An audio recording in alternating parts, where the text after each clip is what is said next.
Samuel Ashcroft kicked the front door open, the divorce papers crushed in his fist, the cruelest words of his life already loaded on his tongue. "Sign them, Abigail. We're done." Then she turned from the window. Her shawl slipped, and every word he'd rehearsed for 100 miles died in his throat. His wife stood swollen with child, 7 months gone, alone, abandoned carrying a baby he never knew existed. The pen fell from his hand and rolled across the floor between them. If this story moves you, subscribe and follow it to the very end. And tell me in the comments which city you're watching from, so I can see how far this story has traveled.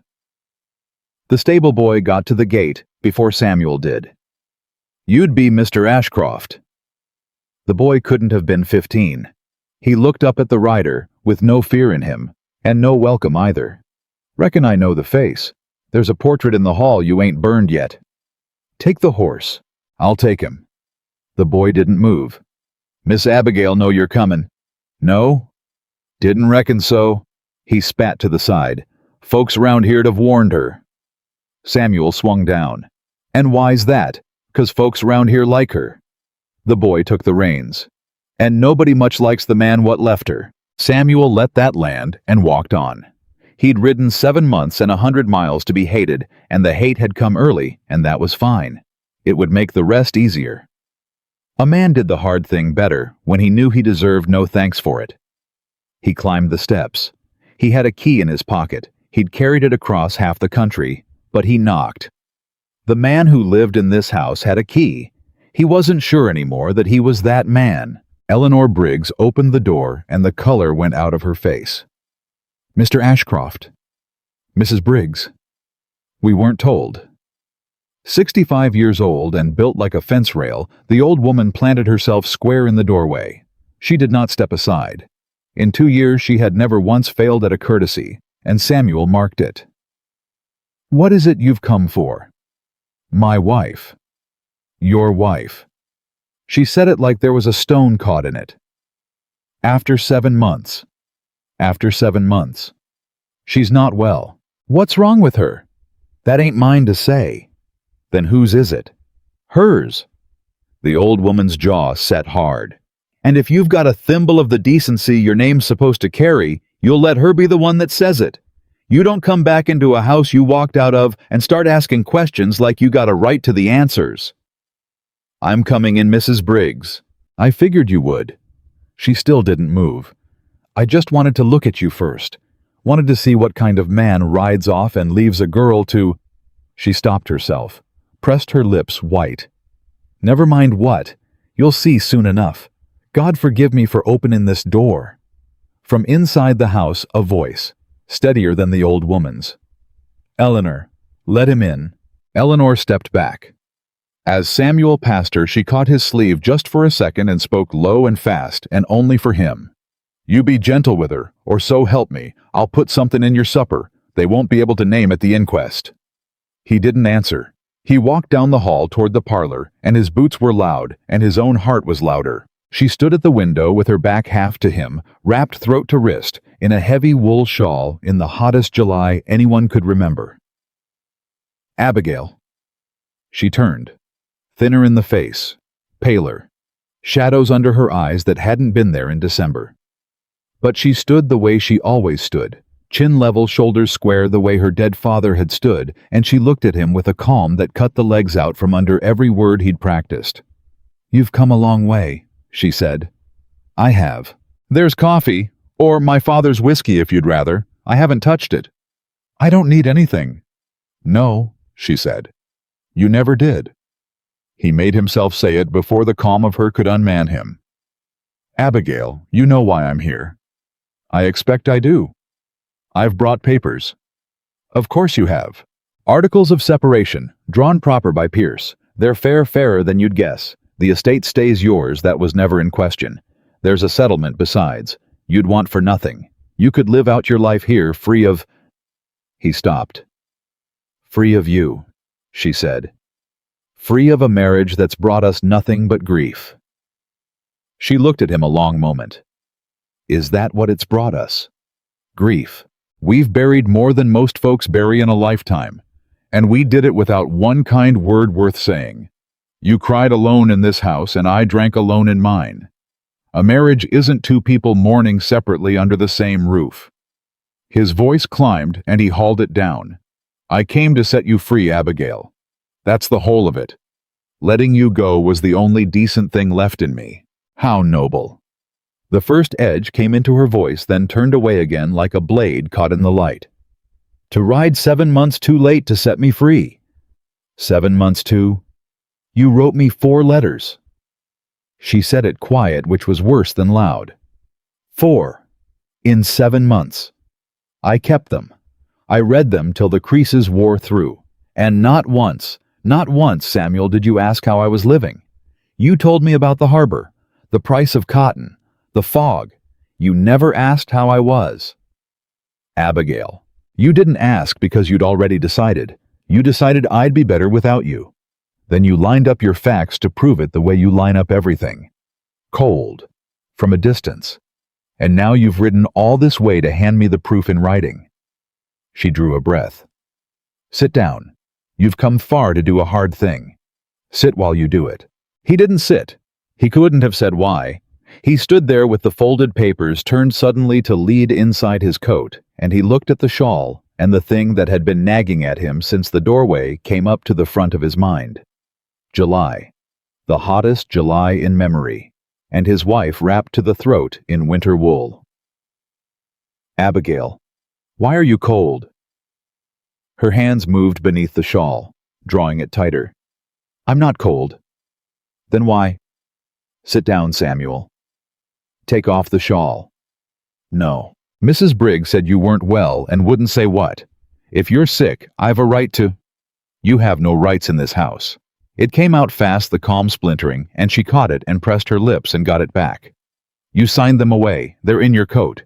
You can't claim a right and surrender it in the same hour." "I'm claiming nothing." He was close now, close enough to see the damp at her hairline that wasn't from heat, close enough to see that her stillness wasn't calm at all, but a woman holding up a wall with her bare hands. "Please, take off the shawl." "Don't." "Take it off." She turned fast, turned to put the window at her back, to put her body away from him, and the heavy wool caught on the corner of her father's reading chair and slid. Off her shoulder, down her arm, onto the floor, and Samuel Ashcroft looked at his wife, and the whole world tipped sideways. She was carrying a child. Far gone with it, the high round swell of her unmistakable now under the thin summer dress the shawl had hidden, and her hands came up too late to cover what couldn't be covered, and her eyes came to his, and there was nothing calm left in them at all. The pen he'd been holding to give her dropped from his fingers and rolled across the floorboards and stopped against the leg of the settee. He didn't speak. He had 100 words, and not one would come. "Now you know," Abigail said.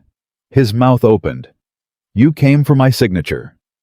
Her voice shook, and she let it. "Instead, you found your child." "Abigail," a whisper. How far?" "Do the arithmetic. You're so good at arithmetic." She bent awkward, one hand braced at the small of her back, and gathered the fallen shawl, and didn't put it on. She held it crushed to her chest and faced him. "You left in December. It's July. Count. That's 7. It's 7 months. Then it's—" He stopped. He couldn't say it. "Then it's mine." It was the worst thing he could have said, and he knew it the instant it left him. She looked at him like he'd struck her. Her chin came up. Her voice dropped low and level and terrible. "Get out. Abigail, you stand in my father's parlor.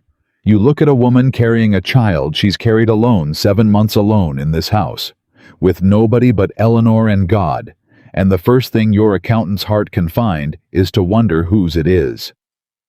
She was crying now openly, not wiping it, not hiding it because she'd run clean out of room to hide anything. "Get out of my house. Go back to Boston. Take your papers. I'll sign them. I'll sign every page, but I will not stand here and be asked by my own husband whose child I'm carrying. I didn't mean—" He'd moved without knowing it, hand out, and she stepped back from it like it was a hot stove. "I didn't mean it that way. I was God. I'm a fool, I didn't know. You have to understand. I didn't know. You didn't know, she said, because you didn't ask. There it was again, the whole of it in 5 words, and it hit him with the full weight of 7 months, and he had no answer because she was right. Sit, she said flat. Now the fury burned down to ash. You wanted to. Sit. You're white as the wall, and I won't have you fainting and giving Eleanor one more thing to scrub. He sat in her father's chair. He put his hands over his face. His child was alive inside the woman he'd come to leave. He had not known. He had not known because he had not asked, and he was going to have to live inside that for the rest of his days. When he took his hands down, she'd lowered herself onto the settee across from him, slow, her breath catching at the effort. The fierceness had drained out of her. What was left was tiredness, an ocean of it. How far along? He said. Near 7 months. Dr. Pratt says the end of August. Could be sooner. A pause. He says I'm not as strong through it as he'd like. Pratt's been seeing you. Every fortnight. Eleanor drives me in. He doesn't charge what he ought. He knew my father. She looked at her hands. Everyone here knew my father. They're kind to me in town. They think you abandoned me. She looked up steady. I never told them different. I let them think it. I'm not proud of it, but I won't lie to you about it. It's true enough, he said. I did abandon you. You left. There's a difference, though. I couldn't have told you what it was this morning. A man leaves for 100 reasons. Abandonment's when he decides you're better off for it and never once asks what you'd choose. I thought I was sparing you. From what? From me. He stood. He couldn't sit. He crossed to the window where she'd been and put his hand flat on the warm glass. After we lost the second child, you stopped looking at me. You don't recall it that way, maybe, but you did. You'd come into a room and your eyes would go anywhere but my face. I told myself it was grief. It was grief. But it was more, and I knew it. I thought you couldn't bear the sight of me. I thought every time you looked at me, you saw the 2 graves out behind the chapel. And I thought the most loving thing left in me was to take my face out of your sight forever. The room went quiet. That's a fine speech, Abigail said. Did you write it on the ride down? No. You should have asked me. She said it without heat, which was worse. That's all. That's the whole of it, and it's so simple a child could see it, and you never could. You should have come to me and said, Abigail, I think you can't bear to look at me. And I'd have told you the truth, that I couldn't look at you because I was ashamed. Because I'd lost 2 babies and thought it was my doing. Because I thought you blamed me.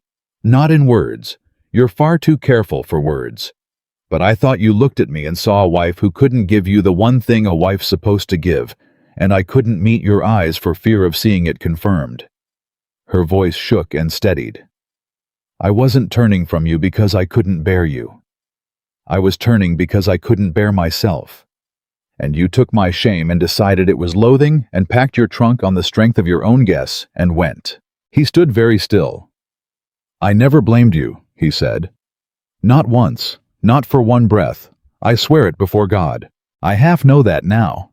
I might have known it then if either of us had ever said one honest thing out loud in this house. But we didn't. You go cold and I go proud, and between us we built a marriage you could have stored ice in.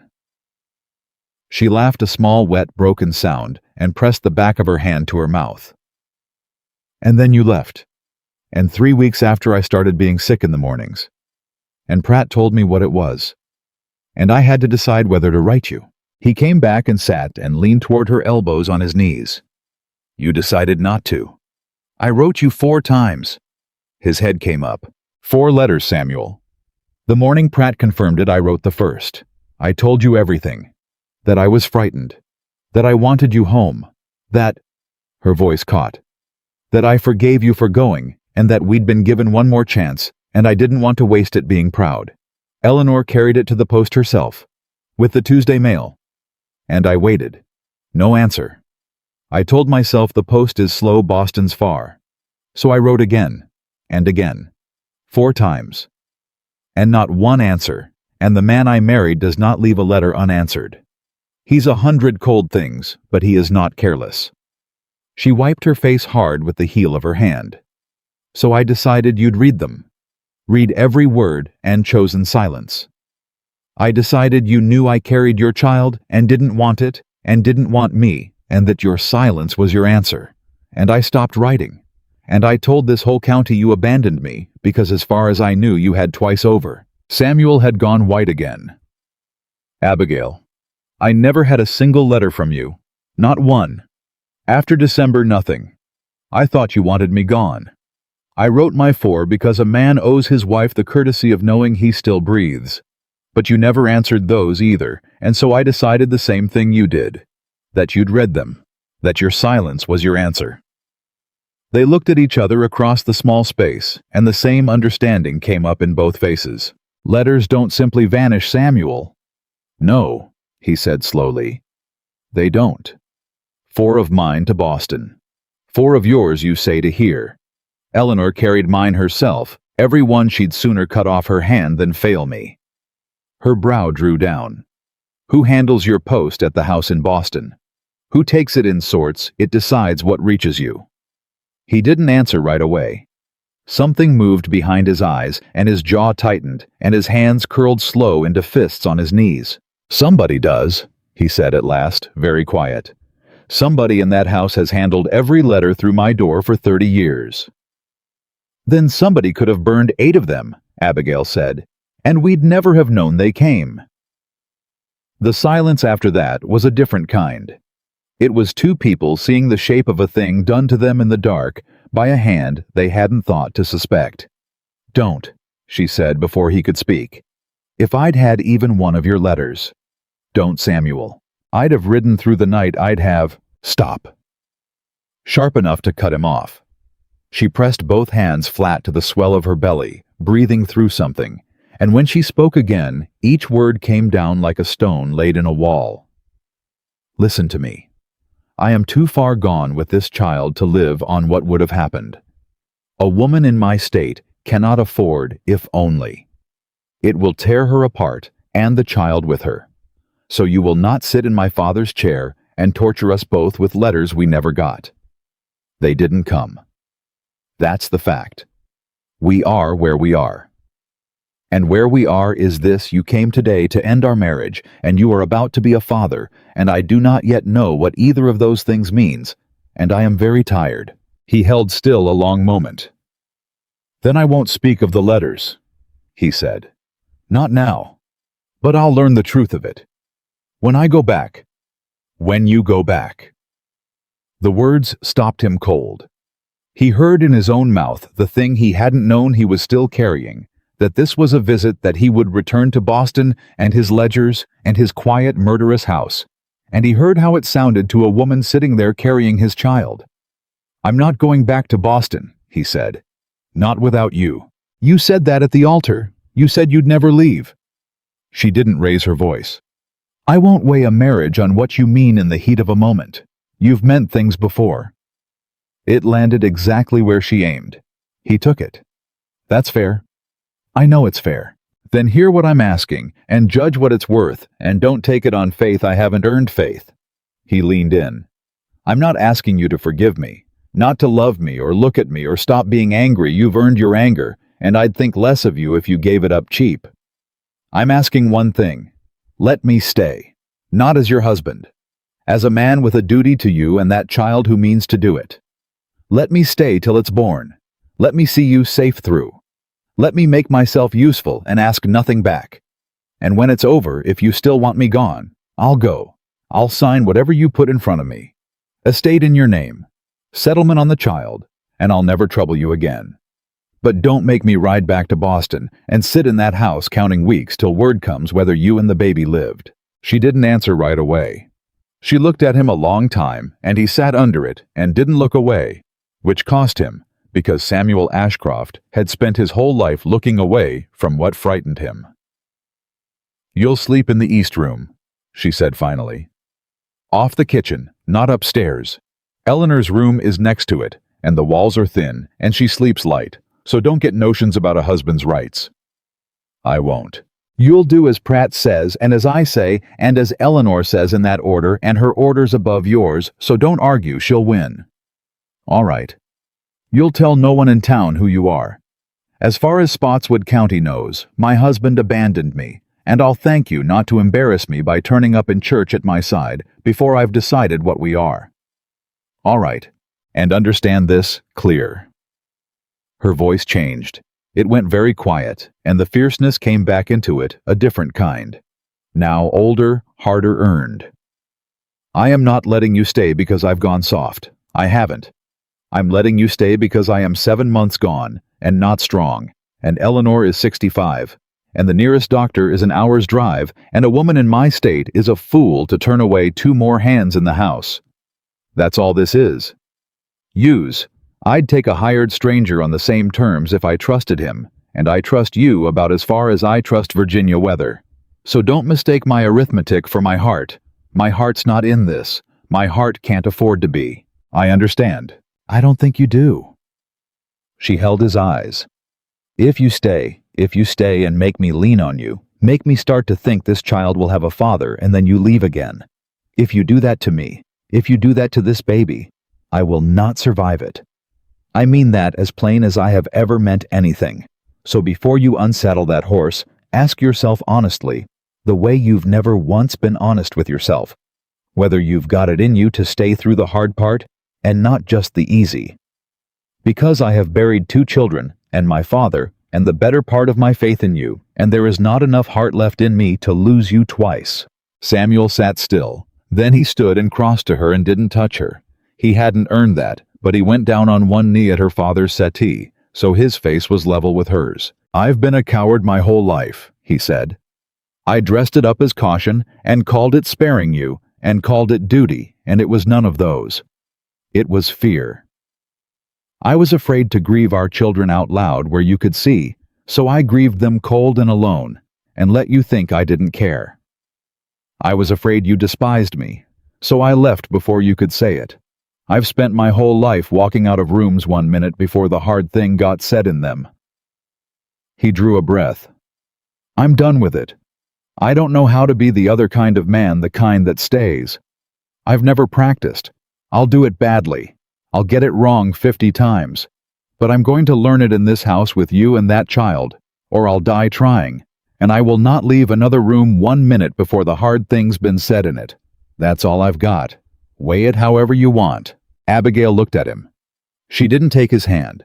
She wasn't ready, and he understood it. But after a long moment, she said simply, Get up. Your knees aren't what they were, and I'll not have you stuck down there. She raised her voice toward the hall. Eleanor, Mr. Ashcroft will be staying. Make up the east room. Down the hall, dry as a creek bed in August.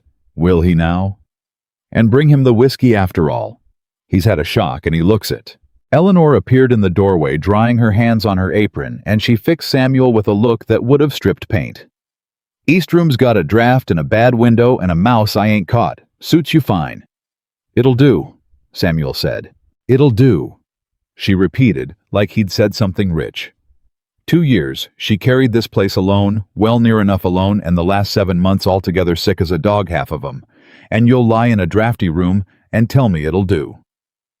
She shook her head. Supper's at 7. You'll eat what's put down, and you'll thank the Lord for it, and you'll not say one word at my table to upset her, or I'll— Eleanor, Abigail said, or I'll have words with you in the kitchen after. The old woman turned and went. Samuel got to his feet. He stood with his hands at his sides. This man who always knew what to do with his hands and didn't. Then he bent and picked the heavy shawl up off the floor and shook it out and stepped behind the settee, and very carefully, the way a man handles a thing. He's afraid of breaking, laid it back around his wife's shoulders. You said you weren't cold, he said. I lied. I do that with you sometimes. She drew it close. We'll have to work on it. We'll have to work on a great many things. She didn't answer that. She turned her face to the window and the land beyond it, her father's land going gold in the late light, and Samuel stood behind her, not knowing whether to stay in the room or leave it. Then she gasped. It was small and sharp, and her hand flew to the side of her belly, and Samuel was around the settee and on his knee again before he knew he'd moved. "What is it? Abigail, is it the baby? Is it coming? I'll get Eleanor. I'll ride for Pratt. Sit down." She was breathing careful. Then slowly, the lines of her face eased. "It's not coming. It's not he kicks. That's all. He kicks hard of an evening, always has. You frightened him with all your speeches." She let out a breath that was almost a laugh. "Lord, your face." Samuel knelt there with his heart going like a hammer. Pratt thinks a boy. From how I carry, he's wrong as often as he's right, but he thinks a boy. May I? Samuel stopped, started again. "Would you let me?" She looked at him a long moment. Whatever she saw, she decided something. Without a word, she took his hand the first time she'd touched him willingly since December, and she laid it flat on the side of her belly over the spot and held it there. They waited. The kick came against his palm, sudden and strong and alive, and Samuel Ashcroft made a sound he had never made in his life, low in his chest, half a word and half a sob, and his eyes filled and spilled before he could stop them. "There," Abigail said quietly, watching his face. "Now you've felt him. So you can't pretend when you're tempted to leave again that he was only ever a number on Pratt's calendar. You've felt him kick. Remember it. I'll remember it. See that you do." She took his hand off her belly gently and set it back on his own knee, and the brief warmth of the moment closed over like water over a stone. "Now go wash. You smell of horse and road. Eleanor will show you the room." He rose. At the door, he stopped and turned back. "Abigail, the man in town, the boy at the gate, said folks here don't care for me. Has anyone troubled you while I was gone? About money? About the estate?" Something flickered across her face. She covered it fast, but he caught it. "Why do you ask that?" "Because Pierce mentioned before I left Boston that there were notes against the property. Old debts of your father's. He said a man had been inquiring after them." "What man?" "He didn't have the name, a speculator. Buys up the paper on struggling estates, then calls the whole sum due at once when the family's weak and can't pay, and takes the land for pennies." He watched her. "Has anyone been here, Abigail, asking after your father's debts?" She was quiet a moment too long. "A man came in May," she said, polite, well-dressed. "He asked a great many questions about the harvest and the hands, and whether my husband meant to return." She lifted her chin. "I told him my husband's whereabouts were no concern of his and showed him the door. He left a card. He said he'd call again at a more convenient time." "Did you keep the card?" Eleanor put it in the kitchen drawer. "I didn't look at it twice." Her eyes narrowed. "Samuel, what are you thinking?" "I'm thinking," he said slowly, "that a man who'd been told this house was abandoned by its master, a house with a sick woman and an old servant in it, and debts hanging over the land, might think it ripe. Might be patient. Might wait for it to fall a little further before he closed his hand." Abigail's jaw set. For the first time she looked less afraid than angry, and the anger steadied her. "This is my father's land. He broke his back on it 40 years. He died on it. He gave it to me to keep, not to lose to some Boston vulture in a good coat. Then we'll keep it." I came here to give it to you in the divorce," Samuel said, "free and clear. I meant to clear the notes myself and sign the whole estate over and walk away. I can still do that part whatever else happens between us. The land will be yours, Abigail, and yours alone, and no man living will take it from you while I've a dollar to my name." He paused. "That much I can do without your forgiveness. That much is just arithmetic. And God help me, arithmetic is the one thing I've never gotten wrong." She looked at him and something in her face shifted. Not warmth, not yet, but the smallest loosening, the way a fist eases when it's held clenched too long. "Go wash," she said again, softer.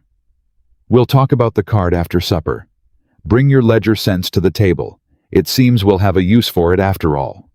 He went. She sat alone in the parlor as the light went, and did not call for a candle. She put both hands on the swell of her belly and felt the child turn under them, slow, now settling toward sleep. Down the hall, she could hear Eleanor laying the table, and the scrape of a chair, and the low, strange sound of a man's voice in a house that had held no man's voice in 7 months. "Well," she said softly to no one, to the child, to the gold going out of the window. "He came back. I didn't think he would. I told myself 100 times he wouldn't." Her hand moved on her belly. "Don't you go getting attached to the sound of him. Not yet. Your mother's tried that once already, and it cost her dear, and she hasn't decided yet whether she's fool enough to try it twice." The child kicked once light against her palm. Abigail Harper closed her eyes and held her own belly in the dark, and let herself want just a little. Just for a moment. No more than she could afford the thing she had sworn all summer she would never want again. The card came out of the kitchen drawer after supper, and Samuel read the name on it twice before he set it down on the table between them. "Cornelius Vane," he said. "Boston and Richmond. Land agent." "You know him." "I know the name.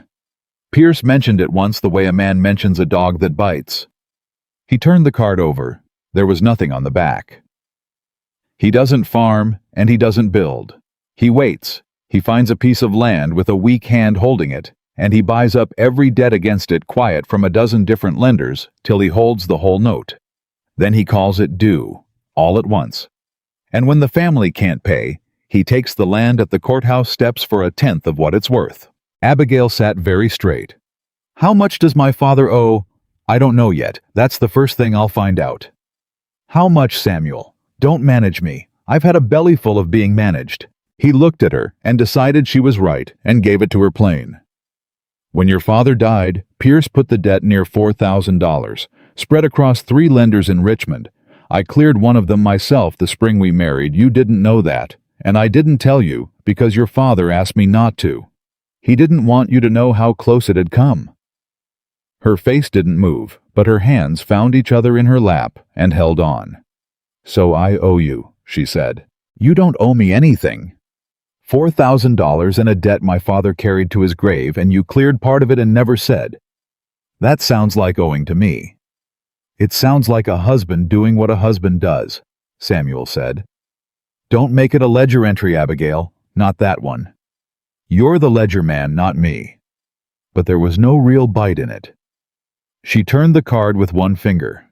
3,000 then, near enough. And if this Vane has bought all of it, then he holds a note he can call whenever he likes. Samuel's jaw tightened. "And he's been here once already, smelling around, asking when your husband means to come home. Which means he's not sure of his ground yet. A man that sure doesn't ask questions. He just acts. The questions tell me he's still putting his pieces together. Then we don't give him time to finish." "No," Samuel said. "We don't." She watched him a moment in the candlelight. This man who had walked in at noon to end their marriage, and was now bent over her father's debts like they were his own. "You could still walk away from this," she said. "Clear it and go the way you planned. You don't have to sit at my table and make it your fight." "I made it my fight at the altar," Samuel said. "I just took 2 years to remember it." She didn't answer that. She got up slow, one hand at the small of her back, and Samuel was halfway out of his chair before she waved him down.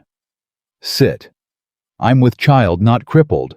If you leap up every time I stand, you'll wear out your knees before the baby comes, and then where will we be?" But she said it without heat, and at the door she stopped. "I'll write to Pierce in the morning. You'll write to whoever you must in Richmond. We'll know inside the month exactly what we're standing on. Abigail." She turned. "Thank you for letting me stay. I know what it cost you." "You don't," she said. "But you will." And she went up to bed and left him alone at the table with the card and the candle and the long silence of a house that had not held a man in 7 months. He sat there a long time. Then he took out his own small notebook, the one he carried everywhere, and on a fresh page he wrote a list the way he wrote everything in his cramped accountant's hand. Find Vane's lenders. Clear the notes. And below that, after a moment slower, learn to stay. He underlined the last one twice. The first week was the worst, because the first week neither of them knew the rules. Samuel woke before dawn out of old habit and didn't know what to do with himself. He'd run ships and ledgers and warehouses. He did not know how to run a morning in a house where he was barely tolerated. So he did the only thing he knew, which was work. He found the woodpile low and split wood till the sun was up. He found the east pasture fence sagging where a post had rotted, and he pulled it and set a new one. He found the stable boy whose name was Caleb, and who watched him the whole first day, like a man watching a snake he hadn't decided whether to kill, and he asked him what needed doing and listened to the answer and did it. By the third day, Caleb had stopped watching him quite so close. "You work like a man who's done it before," the boy said, grudging, handing him a water dipper. "Thought you was a Boston gentleman." "I was a Boston dock boy before I was a Boston gentleman," Samuel said. "My father loaded ships till his back gave out. I loaded them after him till I'd saved enough to buy a piece of one." He drank. "A man forgets where his hands learned their trade. It's good to remember." Caleb chewed on that. "Miss Abigail know you can work. I don't believe she's had cause to think about it. She'll see it." The boy almost smiled. "She sees everything. You can't put nothing past her. Lord knows folks have tried." That night at supper, Abigail set down her fork and said without preamble, "Caleb tells me you set the east post and mended the pasture fence. It needed doing. It's needed doing since April. I couldn't get a handout from town to do it for less than $1, and I didn't have the dollar to spare."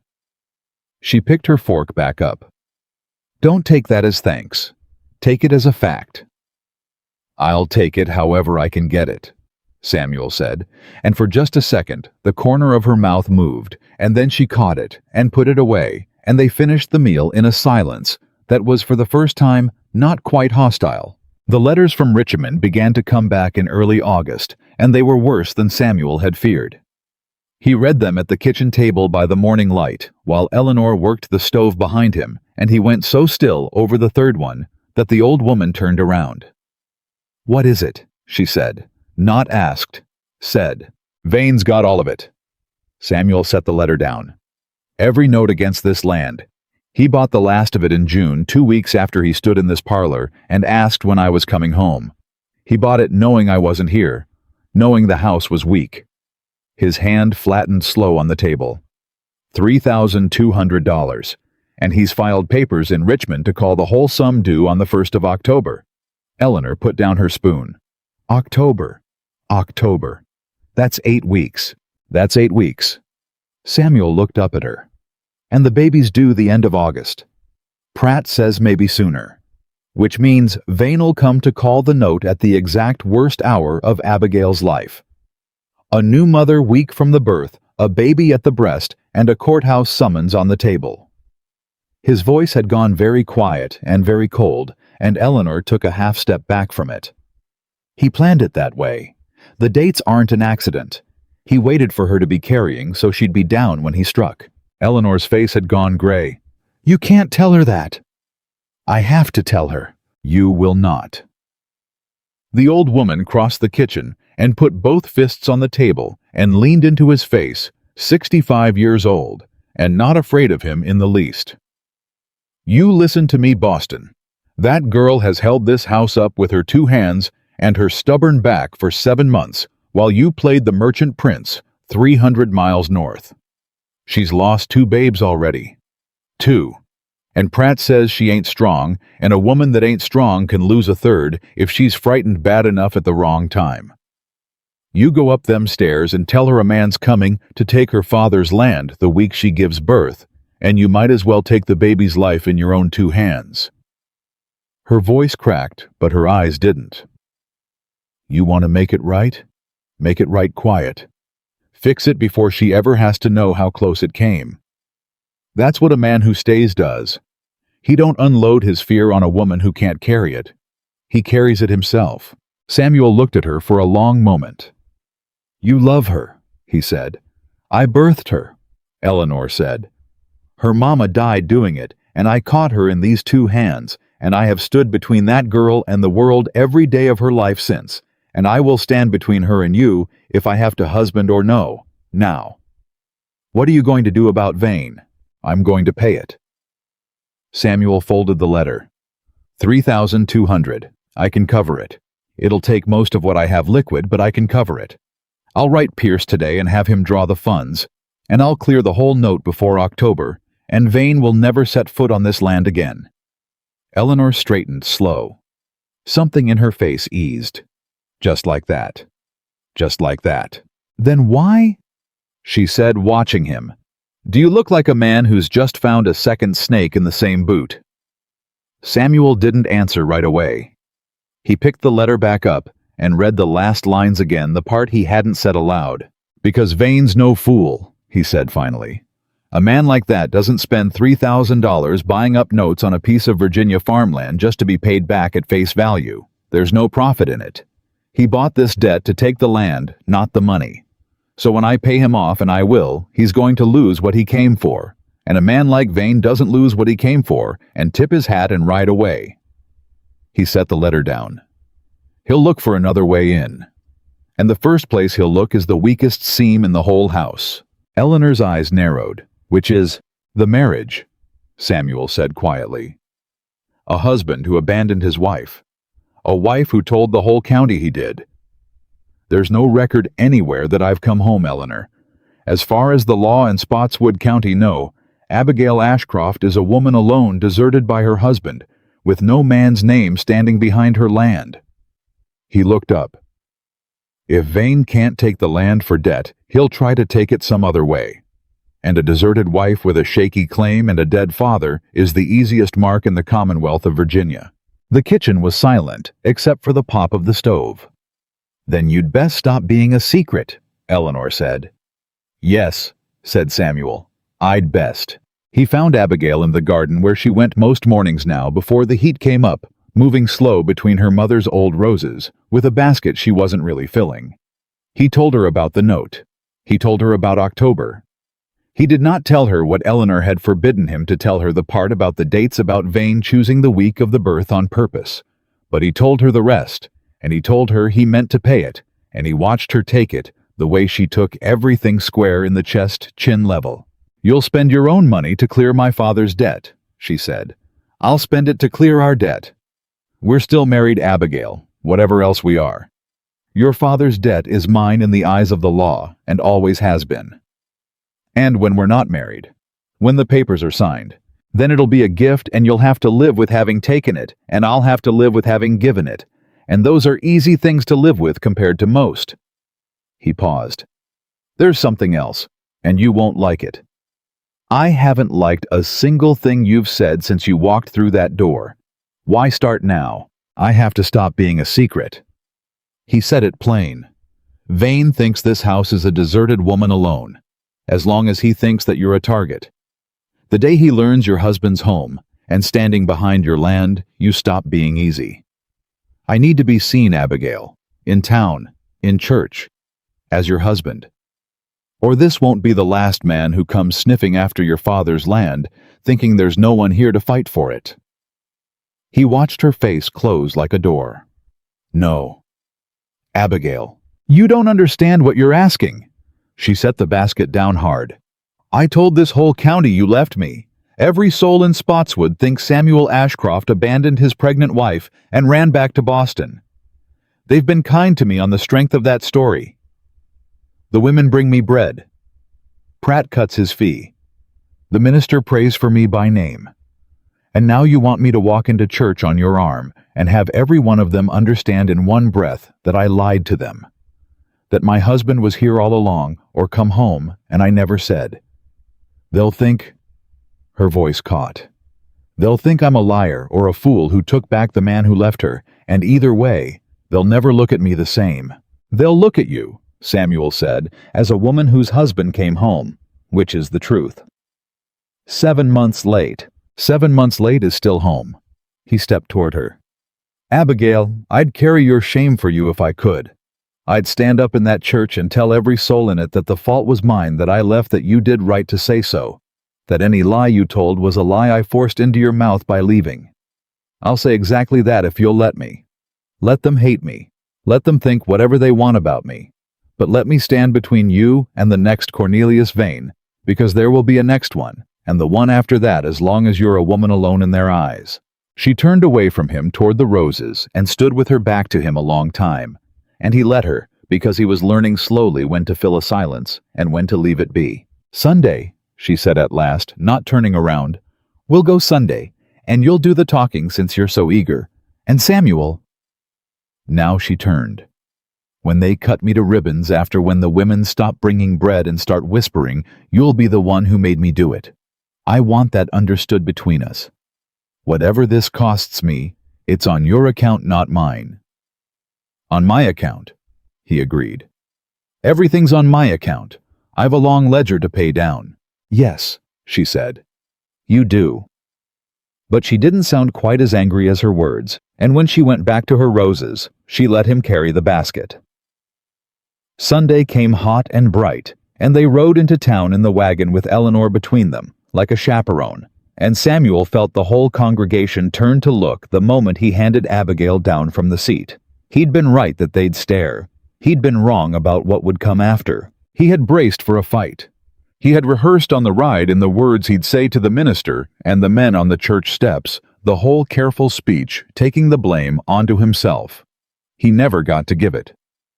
Because before he could open his mouth, a broad man in a black coat detached himself from the crowd on the steps and came down them, smiling hand already out, and Samuel knew the face from no portrait and no letter, but knew the kind of it at once, the way you know a hawk from a sparrow at a distance.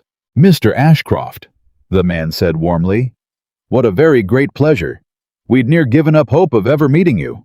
Cornelius Vane, sir. I've had the honor of looking after some business interests in this county." He turned the smile on Abigail without dropping it an inch. "Mrs. Ashcroft, you're looking well. You're looking very near your time, aren't you? May I say how glad the whole county will be to see your husband return to you at last? Such a comfort. Such a comfort to a woman in your delicate condition." Abigail's face had gone white as bone. "Mr. Vane," she said, "you remember me. I'm flattered." Vane's eyes moved between the two of them, quick reading, and Samuel watched him do it, and understood that the man was recalculating in real time, fitting this new fact, the husband home present, standing into whatever scheme he'd laid, and not liking how it fit. "I did wonder, ma'am, when I called in the spring whether Mr. Ashcroft might ever grace us. You were quite certain at the time you couldn't say when he'd return, or whether." The smile widened a hair. "And here he is. How fortunate. How very fortunate for everyone." "My husband's affairs kept him in Boston," Abigail said, and her voice did not shake, and Samuel could have wept at the steel in it. "They're concluded now. He's home." "So I see. So I see." Vane finally let go of Samuel's hand. "Then I'll look forward to discussing certain matters of business with you directly, sir, now that you're returned. Matters touching the estate. There's no rush." That smile again. "Well, there's some rush, but nothing that need trouble a man before his child is even born. We'll speak after the happy event. My warmest congratulations to you both." He tipped his hat and went back up the steps, and the whole exchange had taken 90 seconds, and Samuel stood in the churchyard, with his heart slamming, and understood that the war he'd thought he had 8 weeks to prepare for had just begun in the open, in front of the congregation, with a smile and a tipped hat. Inside, through the whole service, he was aware of Vane 3 pews back, and aware of Abigail beside him, sitting straight as a post, and aware that not one woman in that church had come to bring her bread. The whispering started on the steps after. He heard it the way you hear weather coming, a low rustle here and there, a word landing clear. Came back. Took him back. After all that. Pride goes before. He saw Abigail hear it too, saw her chin lift another notch with each fresh murmur, and he stepped close to her side, not touching. Just close the way a man stands beside something he means to shield. It was the minister's wife who finally said it to Abigail's face. A thin, kind-eyed woman named Mrs. Coffey, who had, Abigail told him later, sat with her through 3 of her worst nights that spring. She took Abigail's 2 hands in hers on the church steps and said gently, so gently, it was worse than cruelty would have been, "Oh, my dear, I do hope you know what you're doing taking him back. A man who'd leave you once?" She didn't finish. She didn't have to. She squeezed Abigail's hands and looked at her with such pity that Samuel saw it land harder than any insult could. And Abigail, who had stood square through vain and through the whispering and through the long cold service. Abigail opened her mouth to answer, and found for the first time all morning that she had nothing. So Samuel answered for her. "Ma'am?" He took his hat off. He'd learned that much, that you took your hat off to a woman in this county, and he held it against his chest, and he spoke loud enough to carry to the knot of women behind her, because he understood suddenly that there was no point saying it quiet. "You're right to worry for her. You're right to. A man who'd leave a good woman ought to answer for it, and I'll answer for it to you and to anyone. I left. That's the truth, and I'll not dress it up. My wife told you the truth when she said I'd gone. She's no liar. The only lie told in this matter was the one I told myself, that she'd be better without me, and it was the stupidest lie a fool ever swallowed." He turned the hat in his hands. "I don't ask you to forgive me. I don't ask you to like me. I ask one thing, and it's not for me, it's for her. When the talk goes round this county, and it will let it land on me, I earned it." She didn't. She held this place alone 7 months, and never once cried poor or asked for pity she hadn't earned twice over. Whatever's said, say it about me. Leave her be. The churchyard had gone quiet. Mrs. Coffey looked at him a long moment. Then she looked at Abigail, and something moved in her thin, kind face, and she let go of Abigail's hands and reached out, and to Samuel's astonishment, patted his arm. "Well," she said, "that's more than most of them ever say." And to Abigail, low, "I'll bring the bread Thursday same as always. You let me know the hour your time comes, and I'll come sit. I sat with you for the bad ones. I mean to sit with you for the good." And she gathered her skirts and went. In the wagon on the way home, Abigail didn't speak until they were past the last houses of the town. Then, looking straight ahead at the road, she said, "You didn't have to do that." "I did. You could have let me answer her." "You didn't have an answer. I watched you reach for one. There wasn't one there." He kept his eyes on the horses. "There's no shame in it, Abigail. A woman can be the strongest soul in 3 counties, and still run dry of words on the church steps, with the minister's wife pitying her to her face. I had words because it wasn't my heart she was reaching into. It was easy for me. It cost me nothing. Don't make it more than it was." Beside him, Eleanor said nothing, but Samuel saw the old woman's hands fold a little tighter in satisfaction in her lap. And Abigail was quiet a while, and then she said so soft he almost missed it under the wheels. "It cost you something. I saw your hands. You turn your hat in your hands when it cost you something." She looked over at him. "I've been watching you 12 years, Samuel Ashcroft, 2 of them married. You think I don't know your tells? You turned your hat half off the brim." He didn't answer. He couldn't exactly. "Cornelius Vane," she said, then changing it because she'd reached the edge of what she could afford to feel and stepped back from it the way she always did. "He knew you'd come home before we walked up those steps. Did you see his face?" He wasn't surprised. He was disappointed. "He'd built something on me being alone, and you've gone and ruined it just by standing there, and he doesn't like it." She frowned. "What did he mean, some rush?" "He said there's no rush. Then he said there's some rush." "What's the rush, Samuel?" And there it was, the question he'd been dreading, the one that led straight to the part Eleanor had forbidden him to tell her, the dates, the deliberate cruelty of the timing. He chose his words like a man crossing a creek on wet stones. "The note comes due the 1st of October, he said. That much was already hers to know. "That's all the rush there is. I'll have it cleared before then. Long before. You've nothing to fear from Vane, Abigail. I give you my word." She studied the side of his face for a moment too long, and he kept his eyes on the road and his hands steady on the reins, and whatever she read there, she let it go. For now.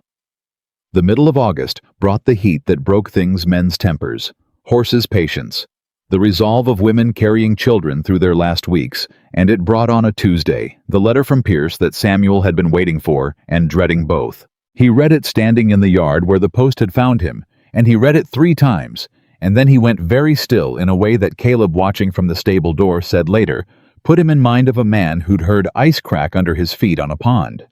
The money wasn't there, not all of it. Pierce wrote it plain and apologetic in his careful lawyer's hand.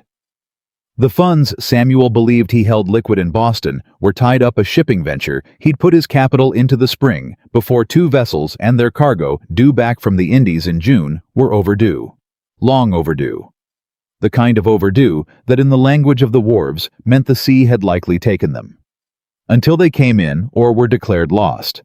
Samuel's money was at the bottom of the Atlantic, or in a warehouse in Kingston, and either way it was not in Boston, and it was not coming in time to clear $3,200 by the 1st of October. Samuel stood in the yard and did the arithmetic. And the arithmetic was the one thing he'd never gotten wrong, and the arithmetic said he could not pay. He could raise perhaps half.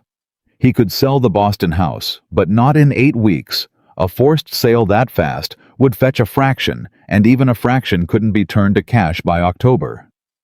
He could borrow, but the men who'd lend to him quick were the same breed as Vane, and he'd only be trading one wolf for another. He had ridden 100 miles to give his wife her land free and clear and walk away clean, and he could not do it. The one thing he'd been certain of, the one thing that was just arithmetic, the thing he'd promised her on the church road not 3 days past. You've nothing to fear from Vane. I give you my word. He could not make good. He folded the letter and put it in his coat, and he stood in the yard a long while, and Caleb watched him, and did not come over because even a boy of 15 knew the look of a man who needed to be let alone with bad news. He did not tell her that night, or the next. He told himself it was for the reasons Eleanor had given. She wasn't strong. The fright could harm the child. A man who stays carries his own fear. But lying in the drafty east room those 2 nights listening to the mouse Eleanor hadn't caught, and the old house settling, and once faintly through the floor, the sound of Abigail moving slow and sleepless overhead, he made himself look at the truer reason, because he had promised her and himself that he was done walking out of rooms before the hard thing got said. The truer reason was that he was ashamed. He had stood on the church road and given her his word like a coin he was sure of, and the coin was bad, and to tell her now was to show her that Samuel Ashcroft's word was worth exactly what she'd always believed it was worth, which was to say, nothing you'd want to carry to market. On the 3rd night, he heard her cry out. He was up the stairs before he decided to move in his shirt. No candle, and he hit her door with his shoulder, half expecting blood, expecting the worst, expecting the 3rd one taken like the other 2. She was sitting up in bed with a candle already lit, both hands pressed flat to the swell of her breathing in the careful counted way Pratt had taught her, and she looked up at him, standing in her doorway, wild-eyed and white, and said, "It's the false pains. Pratt warned me of them. It's not the baby. Samuel, it's not the baby. Breathe. You look worse than I feel." He came and sat on the edge of the bed because his legs wouldn't hold him, and he was shaking, and she watched him shake. "You came fast," she said. "I thought—" He couldn't finish it. "I know what you thought." Her hands eased on her belly. The pain was passing. He could see it go out of her face. "I thought it too the first time these came. Pratt says it's the body practicing. Cruel sort of practice." She breathed. "You can light the lamp if you mean to stay, and you may as well stay. I won't sleep now, and neither will you, not after that." He lit the lamp. He sat in the chair by her bed, the one she must have sat in herself through, how many of these nights alone, and the thought of her sitting in it alone month after month, breathing through false pains in an empty house with no one but a 65-year-old woman down the hall, undid something in him. "Abigail, don't," she said, not unkindly. "Whatever it is on your face, it's 3 in the morning, and I haven't the strength for a hard thing at 3 in the morning. Talk to me about something easy. Talk to me about—" She cast about. "Tell me about the docks. When you were a boy, you said your father loaded ships. I've been married to you 2 years, and I don't know one true thing about you before you were rich. Tell me one." So he told her. He told her about being 8 years old and small for it and carrying water to the men on the wharf for a penny a day, and about his father, who could lift a barrel 2 men's size, and who came home at night too tired to talk, and who died at 49, with a back bent like a question mark. He told her about the first dollar he ever saved, and the second, and how it took 11 years to save enough to buy 1/8 share of one ship, and how that ship came in fat with sugar, and made him in one voyage more than his father had earned bending his back for 30 years. He told her about learning to talk like a gentleman by listening about buying the right coat, about the first time a Beacon Hill door opened to him, and how he'd stood on the step, certain they'd see the dock boy under the coat and throw him back in the street. They never did, he said. That's the strange part. You put on the coat and learn the words and they never look under it. I kept waiting to be found out. 20 years I've waited. Nobody ever looked. I looked, Abigail said. He glanced at her. The night your father's friend introduced us. You don't remember it the way I do. You were 30 and rich and cold as a Boston February, and you bowed over my hand like you'd read in a book how it was done. She almost smiled. And I thought there's a frightened boy in an expensive coat. I was 19, and I saw it in one look, and I thought that one spent his whole life sure he's about to be thrown out of the room. Her smile faded. And then I married you, and you were thrown out of so many rooms in your own head that you finally just left mine. Before I could do it for you. That's what you do, isn't it? You leave the room before they can throw you out. You've done it your whole life. You did it to me. Samuel sat very still in the lamplight. Yes, he said. That's exactly what I do. I know, I told you. I've been watching you 12 years. She leaned her head back against the headboard, tired, and closed her eyes. Tell me you're not doing it now, Samuel. Tell me you're not already halfway out my door in your head, looking for the thing that'll make leaving make sense, so that when you go this time, you can tell yourself you had to. And there it was. The opening. The exact moment to tell her about Pierce's letter, about the ships, about the money that wasn't there, about the word he'd given her on the church road that he couldn't keep. She'd handed it to him all unknowing, asked him outright if he was hiding something. Asked him to be honest, the way he'd sworn he'd be. He looked at her eyes closed, exhausted 3 weeks from her time, not strong, breathing through a night of false pains, and he heard Eleanor's voice. You don't unload your fear on a woman who can't carry it. And he heard his own voice on the church road. You've nothing to fear. And the two of them pulled him in half. I'm not halfway out your door, he said. It wasn't a lie. He wasn't leaving. But it wasn't the whole truth either, and he knew the difference, and he knew that she'd told him not 3 days before, that she lied to him sometimes, and that they'd have to work on it, and he understood with a sick clarity that he had just done to her the precise thing they'd agreed to stop doing, and that he'd done it telling himself it was kindness. Abigail opened her eyes and looked at him. For a moment, one long moment, he thought she saw it, thought she read it on him the way she read everything. The turned hat, the tells 12 years of watching. He waited for her to call it. But she was tired, and the night had been hard, and she wanted to believe him more than she wanted to catch him, and that wanting was its own kind of trap that they had both walked into before. All right, she said softly. All right, I believe you, and that her believing him was worse than any pain she could have given him. And Samuel Ashcroft sat in the chair by his wife's bed in the small hours of the morning, and understood that he had just told the first lie of his second chance, and that a marriage doesn't die of a single great betrayal, but of exactly this. The small kind thing said in the dark, to spare someone a truth, the letter not mentioned, the fear, not shared, the room half left while you tell them you're still in it. He sat with her until she slept. Then he went down to the cold east room and lit no lamp, and lay awake until the window grayed, doing arithmetic that would not come right, no matter how he worked it, and listening through the floor to the silence of a house he had promised to protect and did not yet know how to save. The lie sat at the breakfast table between them for 3 days, like a fourth-place setting nobody would admit was laid. Samuel ate little and slept less. He wrote 2 letters to Boston and tore up the first, and sent the second asking Pierce to find a buyer for the house at any price that could be turned to cash by the last week of September.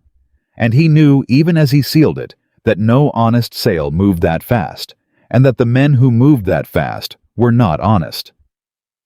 He rode into Richmond on a Thursday and sat across a desk from a lender with a soft voice and hard eyes, who offered him the money at a rate that would have made Vane himself blush, and Samuel walked out without signing, because a man does not climb out of one wolf's mouth by setting his foot in another's. He came home with nothing and told Abigail he'd been to see about a horse. "You don't need a horse," she said. "The bay's getting old. The bay's 7. So are you in horse years." She watched him hang his hat. "You've been to Richmond twice this week, Samuel. A man doesn't ride to Richmond twice in a week about a 7-year-old horse." She let it sit a moment. "But I expect you'll tell me when you're ready. You always were a man who'd rather carry a thing alone till his back broke than ask for a second pair of hands. I married that man. I knew what I was getting. It would have been so easy to tell her then. She'd cracked the door for him the way she had 3 nights running." He looked at her standing there, round and tired and patient. 3 weeks from her time, and the words were right there. "Pierce wrote me. The ships are lost. I can't pay. I gave you my word on the church road and I can't keep it." And they would not come, because to say them was to hand her in. Her last weeks, the one fear he'd sworn to keep off her, and because under that, deeper than that, in the cold place he'd lived in his whole life, Samuel Ashcroft was ashamed. So he said, "The bay's getting old, again like a fool," and Abigail looked at him a moment longer and then turned and went to lie down, and he stood in the front hall hating himself with a thoroughness he'd had years to perfect. Eleanor found him there. "You ain't told her." "No. You said you was going to fix it quiet." "I'm trying to fix it quiet. Quiet's not the same as fast." He rubbed his face. "Eleanor, I can't raise it. Not by October. The money I was sure of is on a ship that's likely on the bottom of the sea, and the rest I can't turn to cash quick enough, and the men who'd lend it fast would own us both inside a year. I've spent 3 days looking, and there's no honest way to put $3,200 on that courthouse table by the 1st of October. He looked at her. "I came here so sure. I told her she'd nothing to fear from Vane. I told her on the church road in front of God, you've nothing to fear. And it was a lie before the words were cold." The old woman studied him a long moment. "My Robert," she said finally. "Abigail's daddy, he carried that debt 11 years. You know how he carried it. Not by raising the money. He never had the money, not once, not for one day. He carried it by knowing the land better than the men who held the paper. He used to say, 'Eleanor, a note's just a man's claim that you owe him, and a claim's only as good as the paper under it. You keep your papers, girl. You keep every scrap. The day they come to take what's yours, it ain't the money saves you. It's the receipt." She looked hard at Samuel. "He kept everything, every scrap. It's all in his strongbox in the study where Abigail's never let me throw out so much as a grocer's bill of his." Samuel went very still. "You're saying there might be something in those papers?" "I'm saying.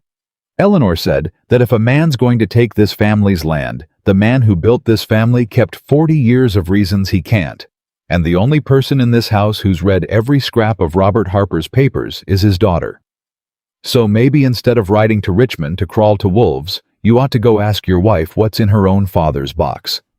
She knows that land's bones better than you'll ever know your ledgers. Or did you think the only one in this marriage who could do arithmetic was the Boston man? It landed like a slap, and it was meant to." He found Abigail not lying down after all, but sitting up in the study, her father's strongbox open on the desk in front of her, papers spread under the lamp, and she looked up when he came in with an expression he couldn't read. "I couldn't sleep," she said. "And I got to thinking. You keep saying you'll handle the note, handle. And I got to thinking, it's my father's debt on my father's land, and I've never once in my life sat down and read what he actually owed and to whom. I let him carry it. Then I let you carry it. And I am so tired, Samuel, of being a thing that gets carried." She put her hand flat on the papers. "So I'm reading it myself. All of it. Sit down or don't, but I'm reading it. Abigail. 3 lenders." She wasn't listening. She was deep in it now, her finger moving down a column in her father's faded hand. "Daddy borrowed from 3 men in Richmond, Tarleton Bissell and a man named Coyle. Coyle was the biggest, near half of it. Tarleton and Bissell the rest. She looked up. You said this Vane bought all 3 notes. That's what Pierce's letter said. All 3. He holds the whole debt now. All 3, she repeated and frowned and went back into the box, and Samuel watched her dig, and he didn't sit, because something in her stillness had begun to prick at him. She came up with a paper folded in quarters, old, the crease gone soft. She opened it. She read it. And Samuel watched the blood go out of her face, and then come back into it all at once, and she looked up at him with her eyes very bright. Samuel, what did you tell me that first day about my father's debt? About clearing part of it? I cleared 1 note. The spring we married, your father asked me to keep it from you. Which one? Which lender? It was 2 years ago. He stopped because she was holding the paper out to him, her hand not quite steady, and he took it and turned it to the lamp and read it, and his own breath stopped in his chest. It was a receipt. Dated April 2 years past, in the hand of a Richmond attorney, witnessed and stamped.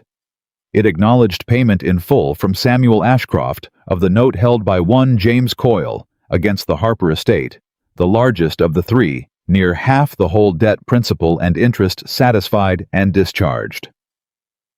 Coyle's note is paid, Abigail whispered. You paid it 2 years ago. It's gone. It's been gone since before I knew there was a debt at all. Then, Samuel's mind was moving fast now, the cold machine of it turning over. Then Vane can't have bought it. There was no Coyle note to buy. It was discharged. Unless, Abigail said slowly, Coyle sold it anyway. They looked at each other. A man's paid in full, Samuel said. He's got the money in his pocket. And 2 years later a buyer comes through a man like Vane buying up old paper on a struggling estate and offers Coyle good coin for a note that's already been satisfied. A note Coyle's supposed to have surrendered and didn't. His voice had gone quiet and dangerous. Coyle takes the money, sells Vane a debt that doesn't exist anymore, pockets it twice, once from me, once from Vane, and Vane rides off thinking he's bought half the Harper debt when he's bought a discharged note worth exactly nothing. Can a man do that? He can do it, Samuel said. It's fraud.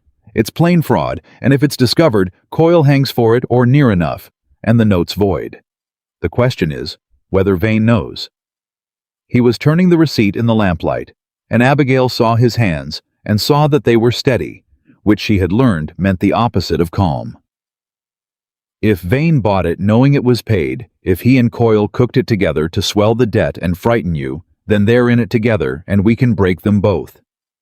And if Vane bought it honest, cheated by Coyle, same as your father was, then Vane's holding a worthless note he paid good money for, and the day he learns it, he loses near half his claim and most of his nerve.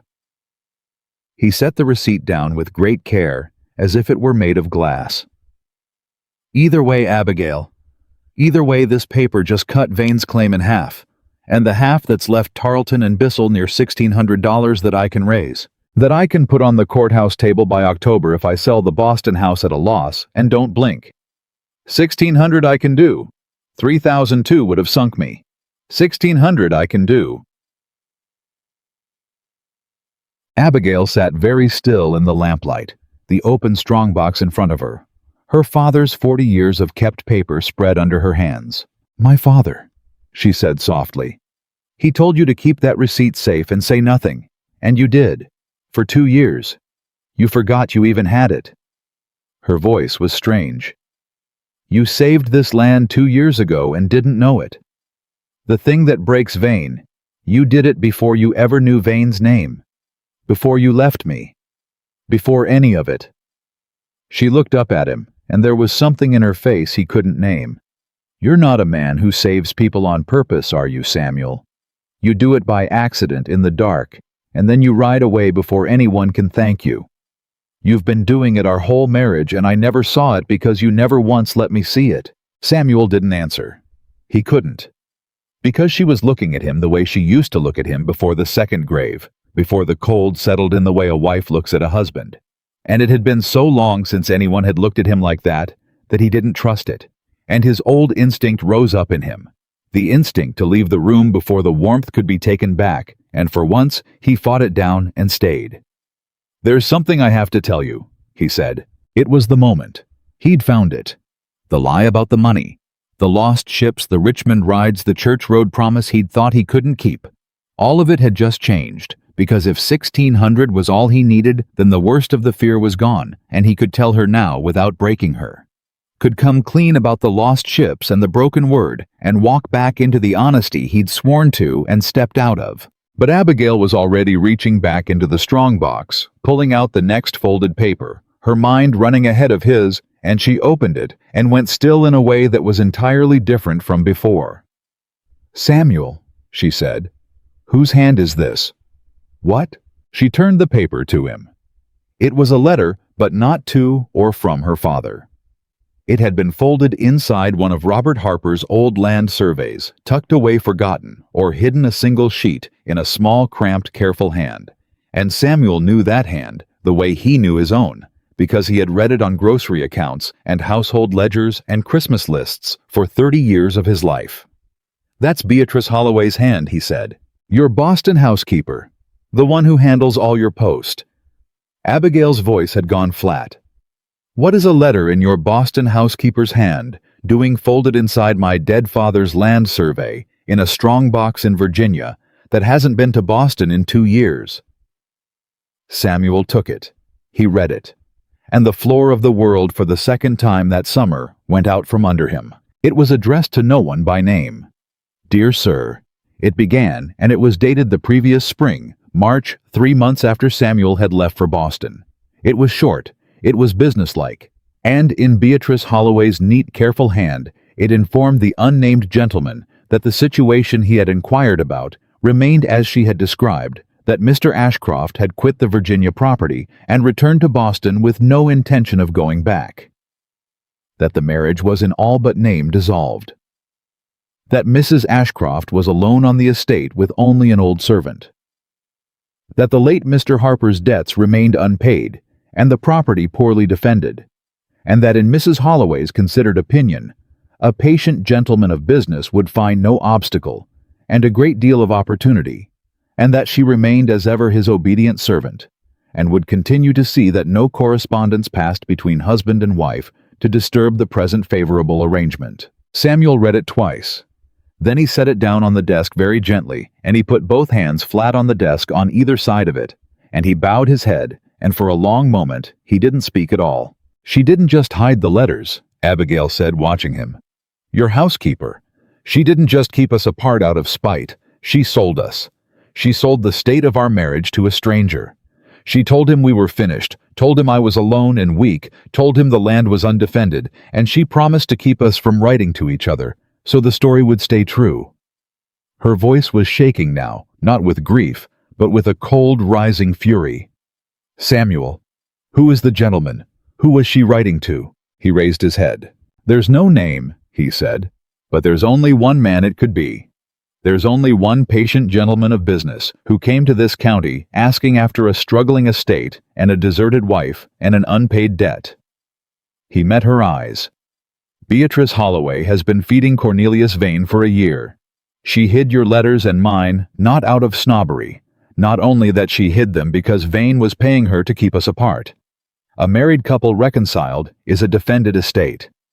A man come home is a man who fights for his land. She kept us broken because Vane needed us broken. The two of them have been working this from the start." His jaw was iron. "I left you in December because I thought you couldn't bear the sight of me. And from the day I left, that woman in my own house has been selling my marriage to a land thief by the letter." The silence in the study was total. Then Abigail laughed a short, terrible, disbelieving sound and pressed the back of her hand to her mouth, and Samuel was around the desk and at her side before he knew he'd moved, because he thought it was the pains again. But it wasn't. It was something worse.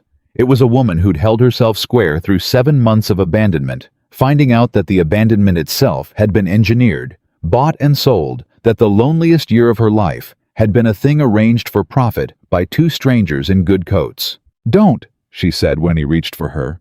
"Don't touch me, I'll come apart just—" She breathed. She put both hands on the swell of her belly and breathed the counted way Pratt had taught her, and Samuel knelt beside her chair and did not touch her, and watched her fight her own body back to stillness. "All this time," she said when she could, "all this time I thought the worst thing was that you didn't want me. That you read my letters and chose not to come. And now you're telling me you never got them. And the reason you never got them is that a woman I've never met was paid to keep them from you. That my whole year alone was," her voice broke at last all the way through, "was a transaction. That somebody made money off me crying alone in this house." "Yes," Samuel said. "Say it plainer." "They used your grief," he said low, and even kneeling beside her, "as a tool. Vane needed you weak and alone to take your land. Holloway gave him weak and alone, and kept us from fixing it for a price. Every night you sat up alone in this house, every false pain you breathed through by yourself, every letter you wrote me that wore through at the creases, that was the product they were selling. I won't lie to you to make it gentler, Abigail. You asked me to stop doing that. They made money off your loneliness. That's the truth of it. And I handed it to them because I left, and I left because I was a coward. And so the first link in the whole rotten chain was me." She looked at him, tears running, and she did not wipe them. "Why are you telling me this?" she said. "Eleanor would have told you to keep it from me, to handle it quiet. The fright could harm the baby, that's what she'd say. Why are you telling me the cruelest version of it on your knees 3 weeks before my time, when you could have burned that letter, and I'd never have known?" And Samuel understood that this right here was the whole of it, the test of whether he'd learned anything at all, and he gave her the only answer he had. "Because I lied to you 3 nights ago," he said. "In your room. You asked me if I was halfway out your door, if I was hiding something, and I told you I wasn't, and I was. I've been lying to you for a week. Pierce wrote me the day before.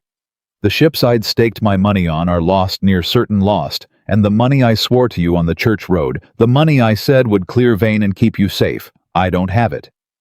I rode to Richmond twice trying to raise it, and crawled to lenders worse than Vane, and couldn't do it, and I came home and told you I'd been looking at a horse." His voice didn't break, but it cost him not to break it. "I told myself I was sparing you. Same as I told myself in December. I am so practiced at sparing you, Abigail, that I can do it without even noticing I've started, and every single time what I'm really sparing is myself, my shame, my fear, the look on your face when you find out I'm not the man I let you think I am. So no, I am not going to burn that letter and handle it quiet and let you live easy on a comfortable lie. I have spent our whole marriage handing you comfortable lies, and they nearly killed us, and I am done. Here's the ugly truth. All of it on my knees. I lost our money. I broke my word to you. 2 strangers sold your loneliness for a profit, and the man kneeling in front of you started the whole disaster by walking out a door. That's where we are.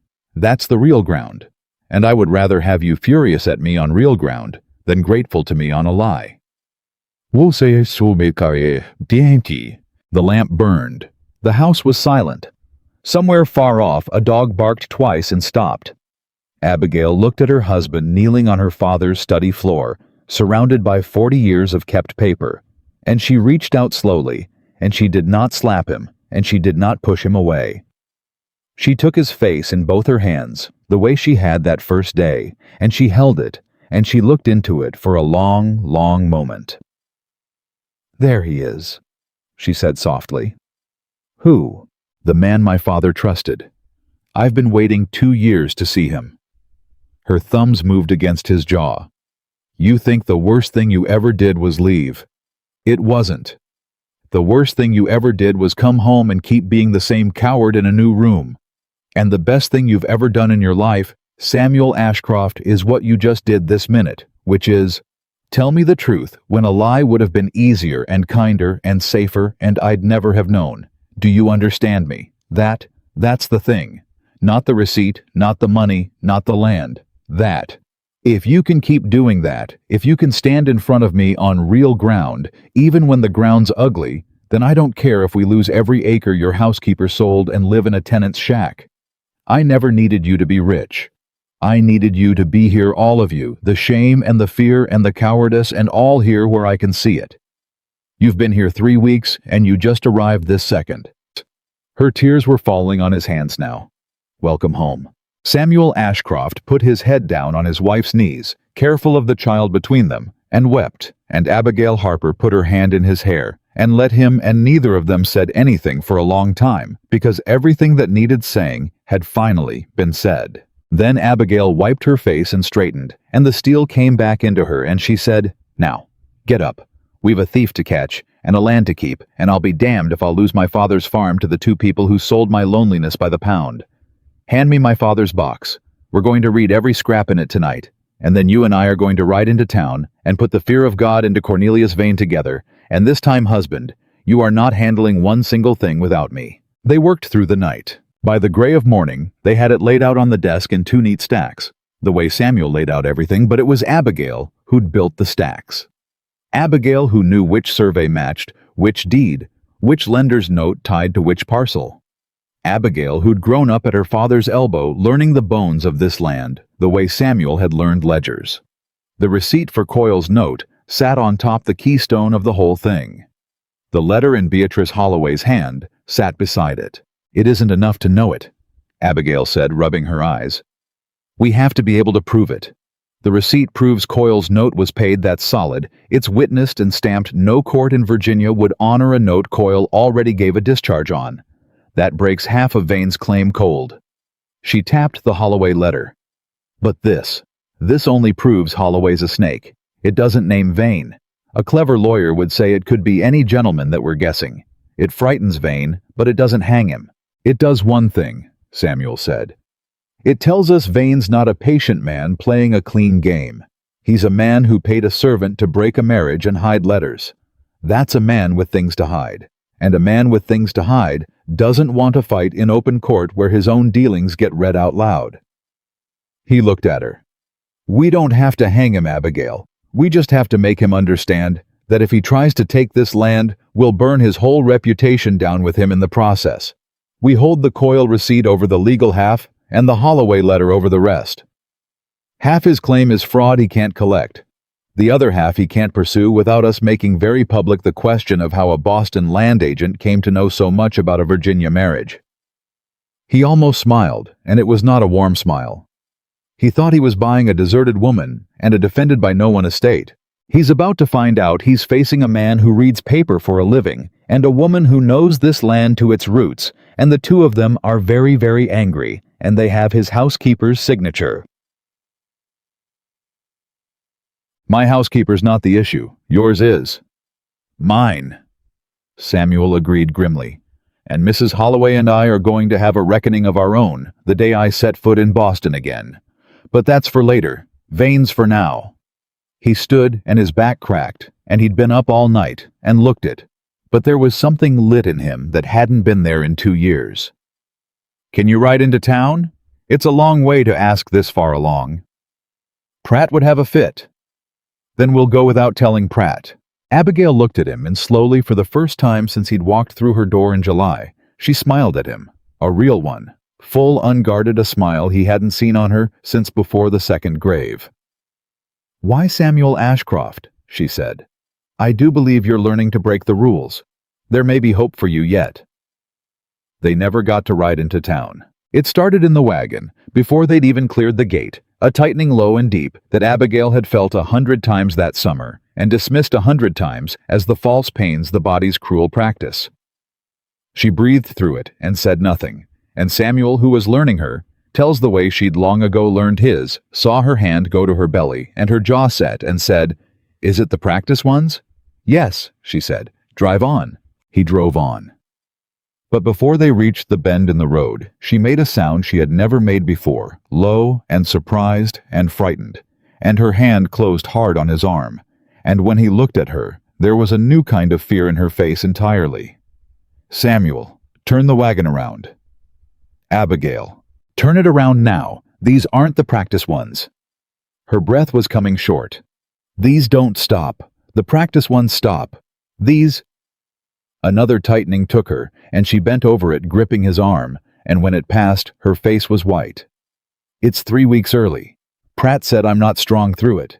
It's too early, Samuel. It's too early. Turn the wagon around and ride for Pratt.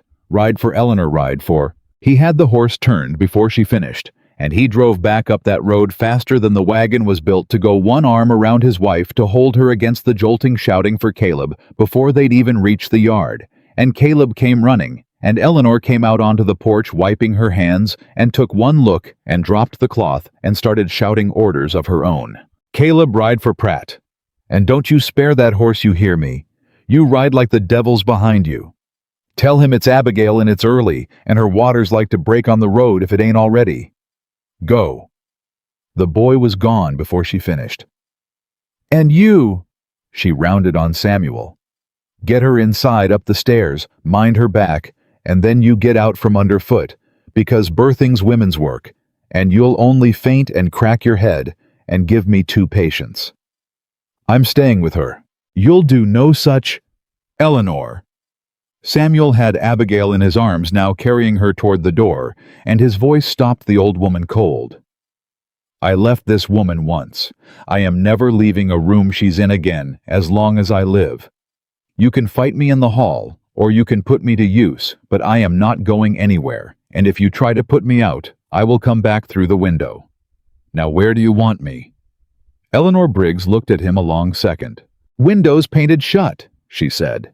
But I take your meaning. Bring her up. You can be of use holding her hands and keeping your fool mouth shut. The minute I tell you to leave, you leave. Agreed? Agreed. Liar, said Eleanor almost with affection, and went up the stairs ahead of them, already rolling her sleeves. It went bad fast. Pratt came. Caleb had ridden like the devil was behind him, and the doctor came at a gallop and was up the stairs with his bag inside the hour. But even Samuel, who knew nothing of birthing, could see in the set of Pratt's mouth and the speed of his hands that this was not how it was meant to go. The pains came too hard and too close. The baby was early and turned wrong. Pratt said low to Eleanor in the corner words like presentation and no time to turn him, that Samuel didn't understand, but understood the weight of. And Abigail was not strong through it, exactly as Pratt had feared. All summer she was losing blood, and she was tiring, and the long night without sleep and the year of grief, and the body that had already lost 2, were all telling against her at once. The storm came in around midnight, the way Virginia storms come in summer. Sudden and violent rain hammering the roof and thunder walking across the county. And by the light of every lamp in the house, Samuel Ashcroft sat at the head of the bed where Eleanor had put him, and held both his wife's hands and kept his fool mouth shut as ordered, and watched her fight. You're doing well, he told her between the pains, the only words he was allowed. You're doing well, Abigail. I'm here. I'm not going anywhere. I'm right here. I know where you are. She managed it through her teeth. You've told me 40 times. I know where you are. You're the one who needs telling. Then I'm telling myself too. The pains took her, and she crushed his hands and screamed, and he let her crush them, and when it passed, she fell back gray and spent. And there was more blood than there should have been, and Samuel saw Pratt and Eleanor look at each other over the foot of the bed in a way that turned his own blood to water. Pratt came around to him. He spoke low, fast, doctor to husband, the words a man dreads his whole life. Mr. Ashcroft, I have to speak to you plain, and there's no time to do it gentle. The child's coming wrong, and she hasn't the strength I'd want. I'm going to do everything I can for them both. You understand me, everything. But it may come to a point. It may come. I'm not saying it will, where I can do more to save the one if I'm not dividing myself trying to save the both. If it comes to that point, the choice is the husband's by law and custom, and I'll need it fast, and I'll not have time to ask twice. He held Samuel's eyes. So I'm asking you now while there's breath to answer in, if it comes to that. If I can save the mother or the child, but the dividing of my hands costs me both, what's your word? The room seemed to go very quiet, though the storm still hammered and Abigail still gasped through the building of the next pane. And every instinct of the cold accountant in Samuel Ashcroft, the man who weighed and measured and decided from a distance, every instinct that had ruled his whole life, rose up to do the arithmetic. The child was the future. The child was an Ashcroft, the line, the name, the years, and he heard, under all of it, his wife's voice. From a July afternoon, I have lost 2 children and a father, and the better part of my faith in you, and there is not enough left of my heart to lose you twice." And he understood with a clarity that scoured him clean that he had it backwards, that he'd had it backwards his whole life, that he'd left her in December, weighing a future against a present, and choosing the cold, safe, distant thing, and that there was only one answer a man who'd learned anything could give. Her. His voice did not waver. "If it comes to it, you save her. You save my wife, whatever it costs. Her." "Mr. Ashcroft, the child. I heard you." Samuel's grip tightened on Abigail's hands. "I can have 100 children. I cannot have another her. There's only the one of her in the whole turning world, and I spent 2 years not knowing it, and I am not spending the rest of my life knowing it and having lost her. You save Abigail. If God wants the child too, then God can have an argument with me about it later, and I'll be glad to have it. But you save her first. That's my word, and it's final, and don't you ask me twice." From the bed between pains very weak, Abigail said, "No." They both looked at her. She'd heard. Of course she'd heard. She heard everything. She was gray and soaked with sweat, and there was blood on the sheets, and her eyes were barely open, but she'd heard, and she turned her head on the pillow and looked at her husband with what strength she had left. "No," she said again. "You save the baby. Pratt, you hear me. Both of you hear me. I've buried 2. I will not let a third die so I can live. Do you understand me if it comes to it? The baby." Her hand found Samuel's collar and pulled weak but certain. "I had my life, Samuel. 25 years of it. That child hasn't had a single day. You save the days that haven't happened, not the ones that already have." "Abigail, I'm not arguing." She fell back. "I haven't the breath to argue, but it's the mother's body and the mother gets a say, and my say is the baby, and you can fight me about it the way you fight Eleanor, which is to say, you'll lose." And Samuel Ashcroft, holding his dying wife's hands in a storm at midnight, did the only thing left to a man who had finally learned to stay in the room with the hard thing. "Then we'll argue about it after," he said, "because nobody's choosing anything. You hear me? Abigail Harper, you stubborn, impossible, better than I deserve woman. Pratt's going to save you both because you're going to do the one thing you've done your whole life, which is the hard thing, the thing nobody thought you had the strength for, and you're going to do it. Because I am right here holding your hands, and I am not letting go, and I am not leaving this room, and a Harper does not quit with her husband. Watching you told me that yourself. You told me your father said it. So we are not choosing. We are both of you living. Now push when Pratt says push, and crush my hands to powder if you have to. But you are not dying in front of me tonight, because I just got you back, and I have a great many years of being a decent man to make up to you, and you are not robbing me of the chance. Do you hear me both? We choose both.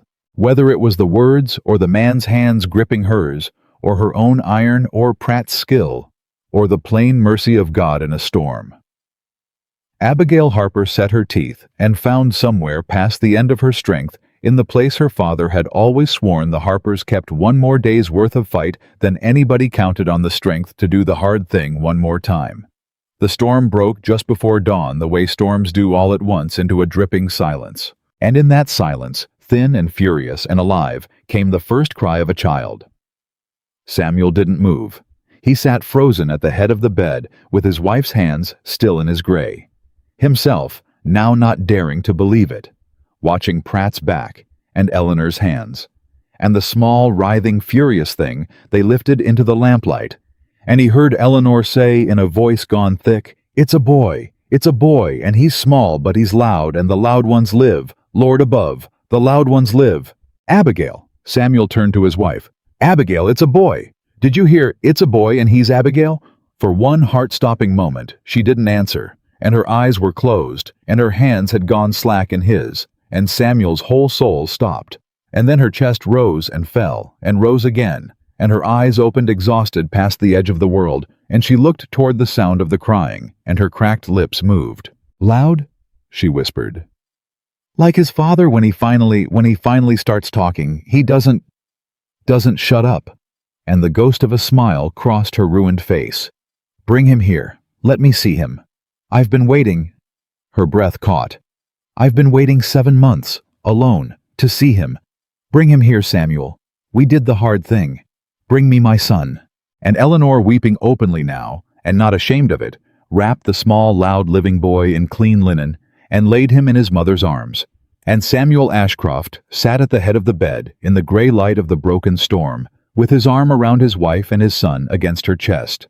And the three of them stayed like that, breathing alive together, while outside the rain dripped from the eaves, and the long night that had nearly taken everything from him gave it all instead back. They named him Thomas for Abigail's father's father, the old man who'd cleared the first acre of Harper land with an axe and a mule and a stubbornness that had come down through 3 generations to the woman who'd just fought a storm to keep him. Samuel had wanted to name the boy for Robert for the father-in-law who'd trusted him when no one else would, but Abigail wouldn't have it. "Robert's gone," she said the second morning, the baby asleep on her chest, and the color just beginning to come back into her own face.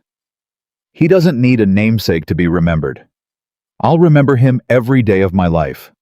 Thomas is the one who started it all, the first Harper to break this ground." She traced one finger down the baby's tiny, furious fist. "And besides, Robert Ashcroft sounds like a banker. Thomas Ashcroft sounds like a boy who'll climb every tree on this place and fall out of half of them." She looked up. "Which is what I want for him. Not a banker, a boy who climbs trees." "He can be both," Samuel said. "A man can climb trees and still do arithmetic." "Can he?" She looked at her husband, who had not left the room in 2 days, who had slept in the chair when he slept at all, who had a 2-day beard and the look of a man who'd aged 5 years in one night. "I wouldn't know. I married one who could only do the arithmetic. The tree climbing I'm having to teach him late." But she said it gently, and she reached out her free hand, and Samuel took it, and that was the whole of the conversation, and it was enough. Pratt came twice a day for the first week, and his face went from grave to cautious, to by the 7th day, something near a smile. "She turned a corner. I didn't think she'd turn," he told Samuel, privately packing his bag in the downstairs hall. "I'll be honest with you, the way I was honest that night, I didn't think we'd keep her. She lost more blood than a strong woman ought to walk away from, let alone one carrying the grief she's carried. By rights, she should have slipped away before the storm broke." He fastened the buckle. "I've delivered 400 babies in this county, Mr. Ashcroft. I've learned there's the medicine, which is mine, and there's the will, which is the mother's, and there's a third thing I can't name and won't pretend to. That night, she had all 3. The will I expected. She's a Harper. The third thing," he glanced at Samuel, "the third thing I'd put down to a husband who wouldn't let go of her hands and wouldn't stop talking and wouldn't leave the room. I've seen it before.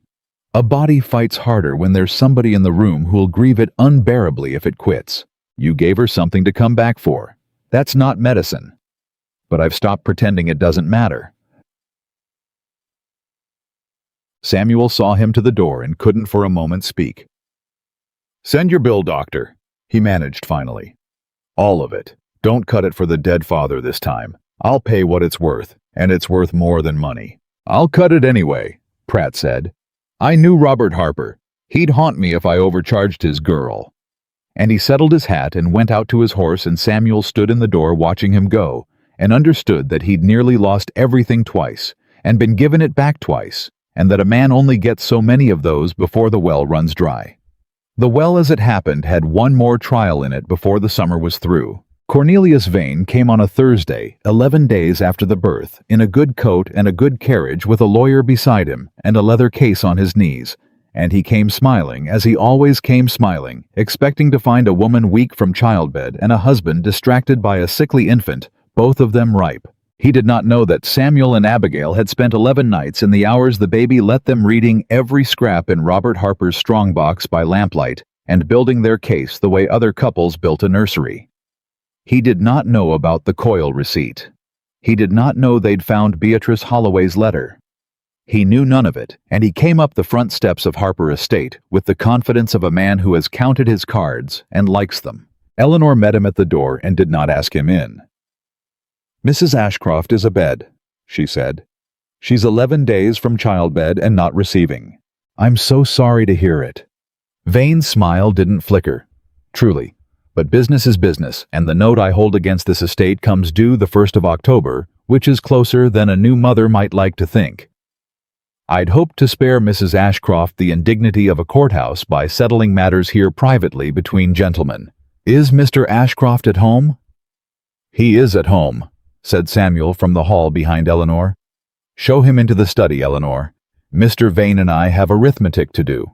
Vane's eyes lit at that, because arithmetic was a word he liked, and he followed Samuel into Robert Harper's study with his lawyer trailing and his leather case under his arm, and he sat himself down in the chair across the desk as though he already owned the room, and he opened the case and he laid out his papers with the relish of a man laying out a winning hand. I'll be direct, Mr. Ashcroft, since you're a man of business, Vane said. I hold the entire debt against this estate. All three original notes Tarleton Bissell and Coyle purchased and consolidated principal and interest the sum of $3,240 due and payable the 1st of October. I have of course no wish to take a man's home. I'm not a monster. So I'll make you the offer. I'd make any gentleman in distress surrender the estate to me now quietly by deed, and I'll forgive the entire debt and pay you besides $500 to remove your family and start fresh elsewhere. It's more than generous. The land won't fetch the debt at a courthouse sale, and you know it. You'd walk away with $500 and your dignity. Refuse, and on the 1st of October, I'll have the whole estate at auction. You'll get nothing, and your wife and infant son will watch strangers carry out the furniture. He sat back. I'd think very hard, sir, about which of those 2 mornings you'd rather your wife wake up to. Samuel let the silence run. Then he reached into the desk drawer and he took out a single folded paper soft at the creases, and he laid it on the desk and turned it so Vane could read it, and he said very quietly, James Coyle's note was paid in full 2 years ago. By me. Here's the discharge witnessed and stamped by Coyle's own attorney in Richmond. The largest of your 3 notes, Mr. Vane, near half your claim, was satisfied and void 18 months before you say you bought it. Which means either Coyle defrauded you by selling you a discharged note, in which case you've paid good money for nothing, and Coyle hangs for it, or you bought it, knowing it was paid to swell a debt you knew was false, and frighten a grieving woman into surrendering her home. I don't yet know which, but I will. And whichever it is, half your claim just turned to ash on this desk. Vane's smile held, but it cost him something to hold it. A forgery, he said smoothly. Or a duplicate of a note long since reinstated. These things are easily, it's witnessed and stamped. Take it to any honest clerk in Richmond and match it against Coyle's own records. Samuel didn't raise his voice. He never raised his voice. He'd learned long ago that the men who win don't have to. You're welcome to call it forgery in open court, Mr. Vane. I'd enjoy that. Because then we'd subpoena Coyle, and Coyle, facing a fraud charge, would sing every name he ever sold a dead note to, and I suspect yours isn't the only one. He let that sit. But that's only half. Here's the other half. And he laid down the second paper. Beatrice Holloway's letter. This is in the hand of my housekeeper, Beatrice Holloway of Boston, who has kept my house 30 years. It's dated last spring. In it she informs an unnamed gentleman of business that my marriage is dissolved in all but name, that my wife is alone and undefended on a debt-burdened estate, that the property is ripe, and that she will personally see to it that no letters pass between husband and wife to disturb the arrangement. Samuel's voice had gone very soft and very cold. She kept us apart for a year, Mr. Vane. Hid my wife's letters and mine. Sold the state of my marriage to a stranger, and the only stranger in this county who came asking after a struggling estate and a deserted wife and an unpaid debt last spring.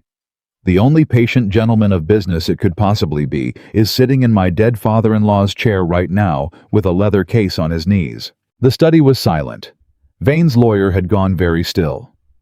There's no name on that letter, Vane said. The smile was entirely gone now. No. Samuel agreed. There isn't.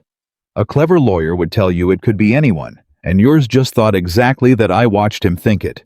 So let me tell you what I think, Mr. Vane, and then let me tell you what I'm offering, because I am in the end a man of business, same as you. He leaned forward. I think you paid Beatrice Holloway to break my marriage, and hide our letters because a reconciled couple is a defended estate and a deserted wife is a mark. I think you and Coyle cooked the false note between you to swell the debt. I think you've done this before in other counties to other families, and I think if I hire a Richmond man to start pulling the thread, the Coyle fraud, the Holloway letters, the pattern of it across every estate you've taken in 10 years, it unravels and you don't survive the unraveling. A land agent's whole trade is his reputation for holding clean paper. The day it gets whispered in Richmond that your paper's dirty, every lender in Virginia stops selling to you and you're finished, and you know it better than I do. That's a great deal of supposition, Vane said, but his voice had changed. It is. And here's the part where I'm generous the way you were generous. Samuel sat back. I'm not going to ruin you. Not because you don't deserve it, you do. But because ruining you means a year in court and lawyers and my wife's name read out in public and Holloway's crimes dragged through every parlor in Boston, and I'd rather spend that year teaching my son to climb trees. So here's the offer, Mr. Vane, and it's the only one, and it doesn't repeat. You'll surrender the Coyle note as void here today, signed before your own lawyer as witness.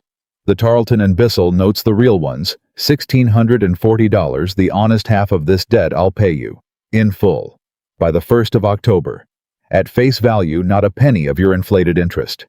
And in exchange for that payment, and for my silence about Coyle and Holloway and whatever else a Richmond man might dig up, you will sign a quitclaim renouncing any and all interest in this estate present and future forever, and you will get into your good carriage, and you will never set foot in Spotswood County again. He slid a fresh sheet of paper and the inkwell across the desk. That's the arithmetic, Mr. Vane. $1,600 and a quiet exit against a year in court and the end of your trade. I've done the sum both ways. So have you, by the look of you. Pick up the pen. Vane looked at the paper. He looked at the Coyle receipt. He looked longest at Beatrice Holloway's letter. And Samuel watched the man do the arithmetic he'd been doing his whole life, and watched him arrive at the only answer the numbers allowed. You understand, Vane said, picking up the pen. This is extortion. No, Samuel said. Extortion is what you did to a woman 11 days from childbed. This is a settlement between gentlemen. You said you wanted to settle privately. We're settling privately. Sign by the Coyle line first. Vane signed. His lawyer witnessed it stone-faced. He signed the quitclaim next, renouncing the estate forever, and his hand was not quite steady. And when it was done, Samuel blotted both papers himself and folded them and put them in the drawer and turned the key. You'll have the $1,640 by the last week of September, Samuel said, standing. Pierce will deliver it to your Richmond office and collect your discharge of the Tarleton and Bissell notes. After that, our business is concluded forever. Eleanor will show you out. He paused at the door. And Mr. Vane, one more thing between gentlemen. If I ever learn you've done to another family what you tried to do to mine, if I ever hear your name attached to another deserted wife and another swollen debt, I'll spend every dollar I have hiring the best men in Richmond to take you apart, and I'll do it for sport, and I'll enjoy it more than I've enjoyed anything in years. Do we understand each other? Cornelius Vane gathered his case and his ruined dignity, and did not answer, which was answer enough. And he went out to his good carriage and drove away down the long road, and that was the last that Harper Estate ever saw of him. Abigail was sitting up in bed with Thomas at her breast when Samuel came up the stairs, and she looked at his face and knew before he said a word. It's done, she said. It's done. Coyle's note void. Vane signed a quitclaim. He's renounced this land forever in writing, witnessed by his own lawyer. I'll pay the honest half by October, and Pierce'll handle the rest. Samuel sat on the edge of the bed, suddenly bone-tired, the long, taut weeks of it all draining out of him at once. He's gone, Abigail. Your father's land is safe. It's yours. It was always going to be yours, but now it's safe, and no Cornelius Vane will ever come up that road again. She was quiet a moment, looking down at the baby. My father carried that debt 11 years, she said softly. He died still carrying it, and you settled it in one afternoon across his own desk with his own kept papers, with a receipt you didn't even remember you had. She looked up and her eyes were wet. He'd have liked you, Samuel. He liked you when he gave me to you. But he'd have loved you for this. For using his strongbox to save his land. He always said the receipt would matter more than the money someday. He'd be so... Her voice broke. He'd be so glad. He worried about me to the end. Worried I'd lose it. And you kept it. You kept it. We kept it, Samuel said. I didn't know which paper mattered. You did. You built the case, Abigail. I just read it out to Vane. You're the one who knew this land to its bones. He reached out and touched his son's small head, the dark fuzz of hair, the impossible softness of it. I want to make it permanent. The land. I want it in your name, yours alone, free and clear, before anything else happens, before I go to Boston, before another season turns. Yours, not ours, yours and Thomas's. So that whatever I am, or fail to be, whatever happens to me, no man living can ever take this ground from the Harpers again. Abigail looked at him. You came here in July, she said slowly, to make me sign papers that ended us. And now you want me to sign papers that put everything in my name and leave you with nothing. That's right. Why? Because the first set was about leaving you, Samuel said, and the second set is about staying. A man who's leaving keeps a hold on things, keeps his name on the deed, keeps a string he can pull. A man who's staying gives it all away because he's not going anywhere, so he doesn't need the string. He looked at her steadily. I spent 2 years holding strings, Abigail. Keeping my name on this and that, keeping my distance, keeping my options, telling myself it was prudence. I'm done holding strings. Put the land in your name. Cut every string I've got. If I'm staying, and I am till they bury me, then I don't need a single one of them.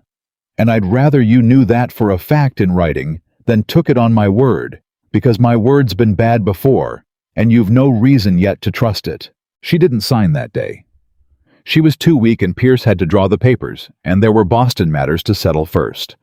But she reached out and took his hand, and held it against the warm, small weight of their sleeping son, and she said, All right, we'll put it in my name, but not because you've cut your strings, Samuel. Because I want my son to grow up on Harper land, knowing it's Harper land the way I did. That's my reason. Yours is your own business. And then after a moment lower, But I heard your reason, and I'll remember it. A man who stays gives it all away. I'll remember you said that. Boston could not be put off forever. There was the honest half of the debt to pay, which meant selling the Boston house at last. And there was Pierce to settle accounts with. And there was the matter of the lost ships, which had to be chased to its end one way or the other.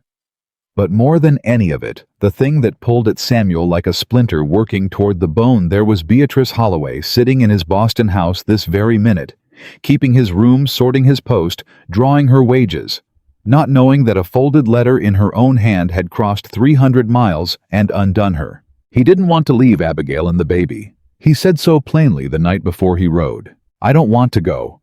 I want to be honest about that. Every instinct I've got says, don't leave this room. Don't leave this house. Don't put 300 miles between us, because the last time I did that it cost us a year and nearly cost us everything. He was packing the small bag badly, and Abigail watched him from the bed. But it has to be done, and it has to be done by me in person, and it can't be done from here. The house has to be sold to pay Vane's honest half. And Holloway? His jaw tightened. Holloway, I have to do face to face. I'll not dismiss the woman by letter after what she's done. I want to stand in front of her and let her know exactly what I found and exactly what it cost us, and then I want her out of my house and out of our lives, and I want to do it looking her in the eye. How long? Abigail said. 3 weeks, maybe 4. There and back with the house to sell and the accounts to settle. He stopped packing. Abigail, I know what 3 weeks sounds like to you. I know what me riding off to Boston sounds like. I've thought about almost nothing else. He came and sat on the bed. So here's what I'm going to do, and I want you to hold me to it. I'm going to write you every single day, not about the harbor and the price of cotton and the weather. Every day, I'm going to write you one true thing about how I am, and one true thing about how much I want to be home, and I'm going to post it myself, with my own hand, into the postmaster's own hand, so that no Beatrice Holloway, and no anyone, ever stands between my letters and you again. And the day my business is done, I'm on the first horse south, and I'll ride through the night the way I should have ridden the first time you wrote me." He took her hand. 21 days. Count them. And if I'm not back by the 22nd, you have my full permission to believe the worst of me, because it'll mean I'm dead in a ditch, since nothing short of dead is keeping me from this room.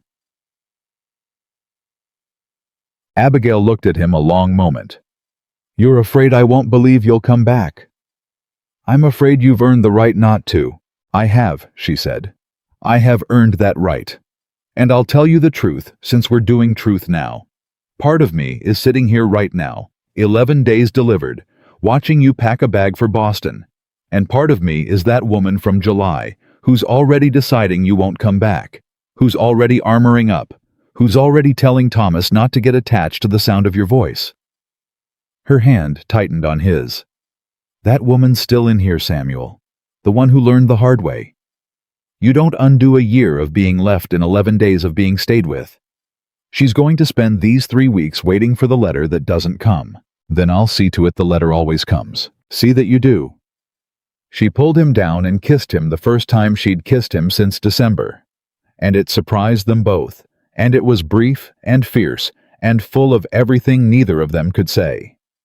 Then she pushed him back and wiped her eyes and said in her ordinary voice, "Now pack that bag properly. You've rolled your shirts like a man strangling chickens. Give it here." And she packed it herself from the bed, the way she did everything better than he could. And that was how they said goodbye. He rode at dawn. Caleb saw him off at the gate. "You comin' back?" the boy said. It wasn't quite a question. "I'm coming back." "'Cause if you don't," Caleb said, "I'll have to look after 'em myself, and I ain't but 15, and Miss Abigail deserves better'n a 15-year-old and a 65-year-old standing between her and the world." "She does," Samuel agreed. "That's exactly why I'm coming back. Mind them till I do." And he rode north, and he kept his word about the letters every single day, one true thing about how he was, and one true thing about how he longed to be home, posted with his own hand. And Abigail received them every day, and read them, and did not let herself believe them, and waited the way she'd told him she would for the one that didn't come. It nearly didn't. Boston went as Samuel expected and worse. The house sold but slow, and for less than its worth, and the closing dragged. Pierce confirmed the ships were lost, both of them gone in a summer gale off the Carolinas men and cargo, and Samuel's capital all at the bottom together. And that was a grief of its own. Money aside, 11 good sailors Samuel had known by name, and Beatrice Holloway. Beatrice Holloway did not break, and did not weep, and did not beg. Samuel had imagined the scene 100 miles worth of times, the confrontation, the woman undone the confession. What he got instead, when he sat her down in the front room of the house she'd kept for 30 years and laid her own letter on the table in front of her, was a straight-backed old woman who read it once and folded her hands and looked at him with no shame in her face at all. "So you found it," she said. "I wondered if you would. I'd thought it burned. You wrote to Cornelius Vane. I wrote to a gentleman who paid me well to do it, and who'd have paid better had you stayed gone as you ought." Her voice was perfectly steady. "I'll not pretend, Samuel. I'm too old to pretend, and you've caught me too clean. Yes, I wrote him. Yes, I kept the girl's letters and yours. 4 of hers, 4 of yours. I have them still. I never burned them.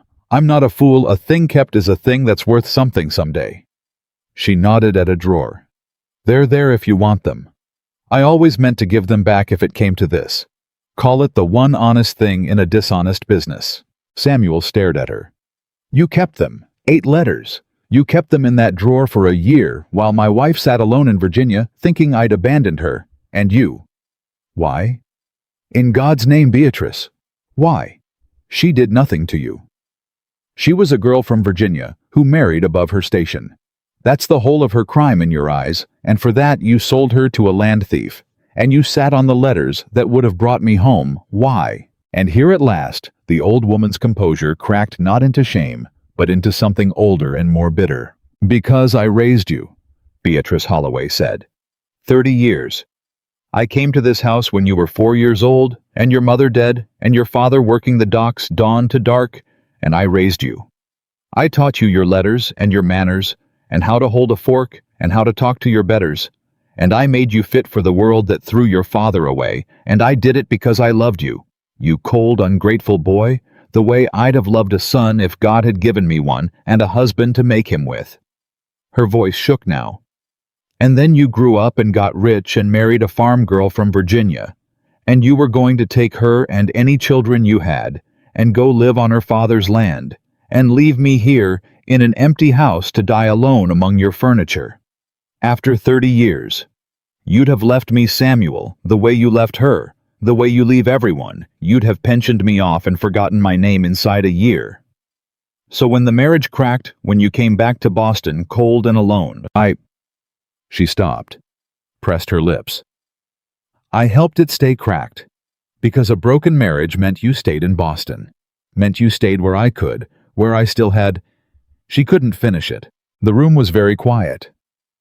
You did it to keep me, Samuel said slowly. I did it because I'm a foolish, jealous, wicked old woman who couldn't bear to be left, Beatrice said, and I'll answer to God for it, and I expect he'll have a good deal to say. But there it is. You wanted the truth, and that's the truth, and it's uglier than you bargained for, isn't it? You thought I did it for Vane's money. The money was nothing. I did it because I loved you, and I was terrified of the empty house, and so I made sure the only family you had was the one in this house, even if I had to keep 8 letters in a drawer to do it. She looked at him old and unbowed and ruined. Now sack me. I've earned it.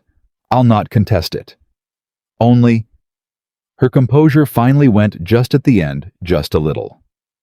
Only know that the woman who broke your marriage is the same woman who taught you to read the letters you'll use to mend it. I'm both Samuel. I was always both. Most people are. Samuel sat across from her a long time, and then he did the thing that surprised them both. The thing the cold accountant of December could never have done, the thing he'd learned in a Virginia parlor at the foot of a settee. I'm not going to sack you, he said. Don't be a fool. I'm not going to sack you, and I'm not going to forgive you either, because some things shouldn't be forgiven quick, and what you did is one of them. Abigail sat alone for a year because of you. She breathed through false pains alone. She nearly died bringing my son into the world, and she did it 300 miles from me because you kept the letters that would have had me at her side. I will carry my anger at you for that a long time, Beatrice, maybe always. He leaned forward. But I understand it. God help me. I understand it exactly, because it's the same disease I've got. You couldn't bear to be left, so you arranged things to keep from being left. And in the arranging, you hurt the very people you were trying to hold. That's me. That's my whole life. You and I are the same sickness wearing different aprons. He stood. So here's what's going to happen. The house is sold. You can't stay here regardless. You'll come to Virginia. Not as housekeeper. Eleanor would put glass in your soup, and I wouldn't stop her. You'll come as what you are, which is the closest thing to a mother I ever had, and you'll live out your years where you can't be alone and can't do any more harm, and you'll spend them making what amends a person can make to a woman you wronged by helping raise the son she nearly died to bear. That's the sentence. It's harder than sacking you. You'll have to look Abigail in the eye every day and know what you did. But you won't die alone in an empty house, because whatever you are, you're mine, and I don't leave people anymore. I'm done leaving people, even the ones who've earned it. Beatrice Holloway put her face in her 2 hands, the hands that had written the letter, and the straight back finally bent, and she wept, and Samuel let her the way Abigail had once let him. He came home on the 20th day. He'd written it would be the 21st, but he rode through the last night the way he'd promised, and he came up the long road at dawn with the 8 letters in his coat and an old weeping woman in a hired carriage a day behind him. And Abigail was on the porch before he reached the gate, because Caleb had seen the dust and run to wake her, and she stood there in her shawl with Thomas in her arms and watched her husband come home a day early, and she did not let herself believe it until he was off the horse and up the steps and close enough to touch. "You're early," she said. Her voice was not steady. "I rode through the night." He stopped in front of her suddenly shy 300 miles of certainty, deserting him on the porch. "I couldn't the last 100 miles, I couldn't make myself stop. I kept thinking about the letter that doesn't come, the one you said you'd wait for. And I thought the surest way to make sure it never comes is to get there before it could." He swallowed. "So I came a day early. I hope you don't mind that I—" Abigail Harper shifted her son to one arm and put her free hand flat against her husband's chest, over the coat, over the 8 recovered letters he hadn't told her about yet, and she felt his heart going hard underneath. 20 days, she said. "I counted every one. I told myself every morning you wouldn't come. And every morning a letter came instead, one true thing about how you were, and one true thing about wanting to be home. And I read them, and I told myself it didn't mean anything. A man can write letters and still not come." Her eyes filled. "And then you came, a day early, riding through the night." Her hand fisted in his coat. "Damn you, Samuel Ashcroft. Damn you. You've gone and done it. You've made me believe you. After everything, after I swore I never would again, you stupid, stubborn, impossible man. You rode through the night and you've made me believe you. And now if you ever leave me again, it'll kill me for certain. Because I've gone and let the door open. I've gone and—" He kissed her then on the porch in front of Caleb and the morning, and God with their son squalling between them at being squashed. And it was nothing like the brief, fierce goodbye kiss 3 weeks before. It was a homecoming, and it lasted. And when it finally broke, Abigail was laughing and crying at once, and Thomas was howling, and Caleb was looking pointedly at the sky, and Eleanor had come out onto the porch and was pretending very hard to have urgent business with a broom. "I brought your letters home," Samuel said against her hair. "All 8. The 4 you wrote me, and the 4 I wrote you." She kept them. "Holloway kept them, never burned them. They're in my coat. We'll read them tonight, everyone out loud, the way they were meant to be read. A year late, but we'll read them. Tonight," Abigail agreed, wiping her face. "Tonight. But first, you'll come inside, and you'll meet your son properly, who's grown in 3 weeks and doesn't know your face, and you'll eat whatever Eleanor puts down, and you'll tell me everything, all of it, the house and the ships and the money and what you did about that woman." She stopped reading his face. "You didn't sack her." "No." "Samuel, I'll tell you all of it tonight," he said. "Every bit. On real ground, the way we do it now. And you can be furious with me for the part you'll be furious about, and you'll be right to be, and I'll sit in the room while you are, and I won't leave it." He touched his son's wet, furious face. "But not on the porch, not the first morning. Let me come inside first. Let me come home." And Abigail Harper looked at her husband home a day early. Dust of the road still on him, their son between them, and 8 years' worth of unsaid things in his coat. And she stepped back, and she opened the door of her father's house, and she let him in. They read the letters that night after Thomas was down, and the house was quiet, sitting up in the bed that had nearly become a deathbed with a single candle and 8 folded papers between them. Samuel read hers first, because he insisted, because he said a man should hear in his wife's own words exactly what his leaving had cost, before he was allowed the comfort of his own. So Abigail handed him the 4 she'd written in the order she'd written them, and he read them aloud, and his voice broke on the first one, and never quite mended through the other 3. The first was the one she'd written the morning Pratt confirmed the child, frightened, hopeful, forgiving, asking him to come home, telling him they'd been given one more chance. The second, a month later, was the same hope worn thinner, asking why he hadn't answered. The third had no hope in it at all. It was a woman informing a man coldly that she understood his silence, that she would manage, that he needn't trouble himself. And the fourth was 3 lines long, and it was the cruelest of them, because it was kind. "I'll not write again. I see now where we stand. The child will be cared for.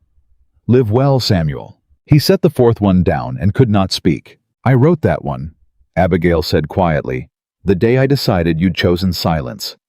I sat at my father's desk and I wrote it, and I sealed it, and I gave it to Eleanor for the post, And then I went out to the chapel where the two babies are, and I sat down on the ground between their graves, and She stopped. I let myself grieve you, like a third one. I sat there, and I buried you next to them, Samuel, in my own heart, and I came back to the house a widow in everything but the word. And I never wrote you again. And I never cried where Eleanor could see. And I started telling the county you'd abandoned me because it was easier than the truth, which was that I'd buried my husband alive in the chapel yard and couldn't tell a living soul. Samuel put his face in his hands. And that letter, she went on, relentless now because she'd carried it a year and meant to set it down. At last, that letter that says, "Live well, Samuel," that one she kept too, your Beatrice. She kept the letter where I gave you up, and she sat on it, and you sat in Boston that whole year, not knowing your wife had held a funeral for you. You could have come home any day of that year. One letter would have done it. And she kept 8 of them in a drawer. Her voice shook. I'm not angry at you for that part, I want you to know. That part wasn't you. But I am so angry, Samuel. I'm so angry I can hardly breathe, and I don't even have anywhere to put it, because the woman I'm angry at is 300 miles away, and you didn't sack her. You're bringing her here, to my house, to help raise my son, the woman who buried me alive. She turned to him, and the year of it was all in her face. You'll have to explain that to me, tonight, because I don't understand it, and I'm not sure I can live with it. So Samuel told her. He told her all of it, the straight-backed old woman who hadn't wept until the end, the 30 years, the empty house, the terror of being left. He told her what Beatrice had said. The woman who broke your marriage is the same woman who taught you to read the letters you'll use to mend it.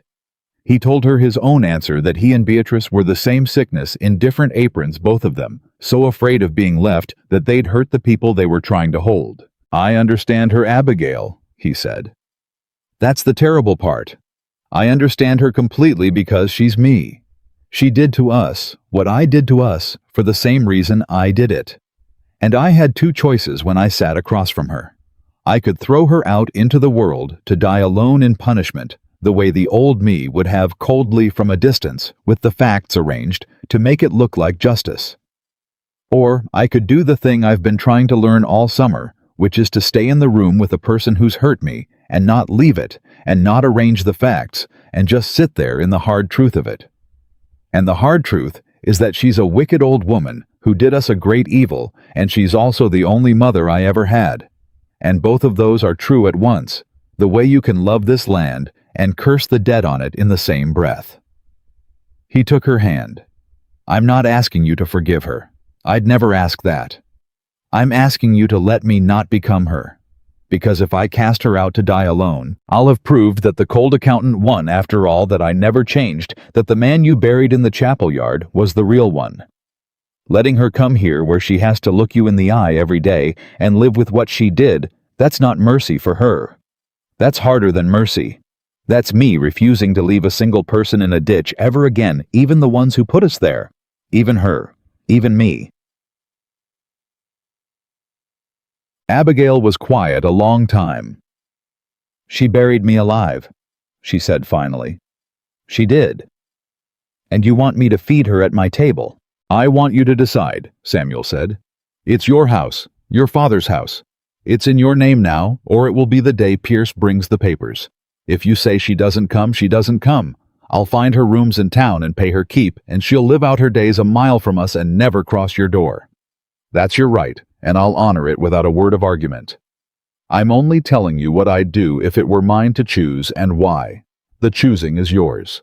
And that handing her the choice, plainly with no string attached and no guilt laid on, was so unlike the man who'd left in December, that Abigail felt the anger in her chest shift, not vanish, but shift, and make room beside it for something else. Let her come, she said at last. Abigail, let her come. But on my terms, not yours. The steel came up in her. She doesn't touch Thomas without me in the room, not for a long time, maybe a year, maybe more, until I've watched her enough to trust her hands. She doesn't sleep under this roof. She'll have the old overseer's cottage where I can see her lamp from my window and know where she is. And she will hear from my own mouth once exactly what she did to me. Not your gentle version, not what she confessed to you, but what it was on this end, the chapel yard, and the funeral, and the year of it. And then we will never speak of it again. Because I'll not spend the rest of my life relitigating it, but she will hear it once in full from me. Abigail's jaw set. And if she's half the woman you say taught you to read, she'll understand that letting her stay on those terms looking me in the eye every morning is the heaviest sentence I could possibly pass. Heavier than sending her away. You're right about that, damn you. Mercy's the cruelest thing I've got. You're a harder woman than I am, Samuel said with something like awe. I'm a Virginia woman who married a Boston man and buried 2 babies and got left for a year and lived, Abigail said. Of course I'm harder than you. Now read me the rest of your letters, the ones you wrote me. I want to hear what you were saying into the silence while I was burying you in the chapel yard. So he read his the four he'd written from Boston, the harbor and the cotton and the fog. And Abigail heard under the dull surface of them what she hadn't been able to hear a year ago when she'd thought them proof of his indifference. A frightened man writing carefully around the only things that mattered, talking about the weather because he didn't dare talk about the grief-sending word he still breathed, because he didn't have the courage to send anything truer. They were cold letters. But she heard the man behind them now, the boy in the expensive coat, sure he was about to be thrown out of the room, and she understood that his coldness and her pride had been the same wound pointing in opposite directions. And somewhere in the reading of the 4th dull, careful letter, she stopped being angry at the letters and started quietly to grieve the year they'd both lost to being exactly who they were. When he finished, they sat in the candlelight with all 8 letters spread on the quilt between them, a year of silence finally spoken aloud. We were both burying each other, Abigail said softly. The whole time. You in Boston writing about cotton, me in the chapel yard. 2 people who loved each other holding 2 separate funerals 300 miles apart, and neither one of us dead. She gathered the letters, slowly squaring their edges.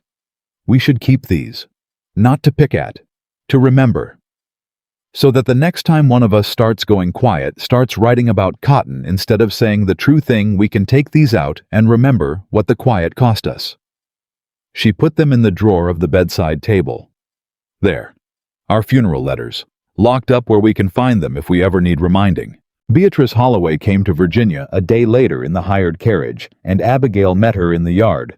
And what passed between the 2 women that first hour, neither of them ever fully repeated to Samuel. He'd offered to be there. Abigail refused. This is between her and me, she'd said. You don't get to manage it. You don't get to soften it. You'll take Thomas and walk to the chapel and visit the babies, and you'll stay there till I come for you, and you'll let 2 women settle what 2 women have to settle without a man in the middle of it trying to make it easier than it ought to be. So Samuel took his son and walked to the chapel yard the first time he'd stood at the 2 small graves since the day they were dug, and he sat on the ground between them, the way Abigail had told him she'd done the day she buried him alive, and he held his living son, and looked at the 2 stones of the children they'd lost, and he wept for them at last, openly a year and more too late. The grief he'd been too cold and too far away to grieve. And it came to him sitting there, that he'd never once mourned these 2 with their mother. That they'd each grieved them alone in separate rooms and separate cities, and that this sitting on the ground with the living child and crying over the dead ones where their mother could find him doing it, was the funeral they should have held together and never had. When Abigail came for him an hour later, her eyes red, her back straight, she found him there between the graves, with Thomas asleep on his chest, and tears dried on his face, and she stopped at the edge of the chapel yard and looked at him a long moment. You're crying for them, she said. I never did, not once. Not where anyone could see. I went cold instead. I've been cold for 2 years, and I never once cried for my own children. He looked up at her. I'm sorry, Abigail. Not for the leaving I've said that I'll say it all my life. For this. For making you grieve them alone.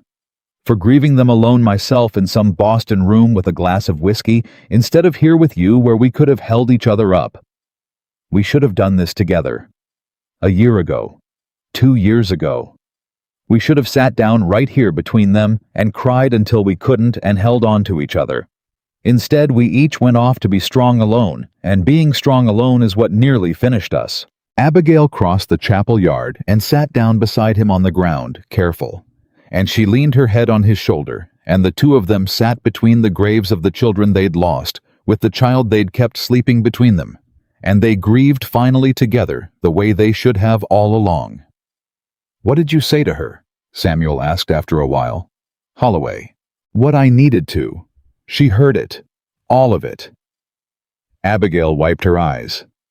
"And then she said something I didn't expect. She said—" Her voice caught. "She said that in 30 years of keeping your house, she'd never once seen you cry. Not when your father died, not when you lost the babies, not ever, and that she'd helped make you that way. Taught you to swallow everything and go cold because that's how she got through her own life, and it was the only thing she knew to teach. And she said she'd watched you go colder and colder for 30 years, and told herself it was strength.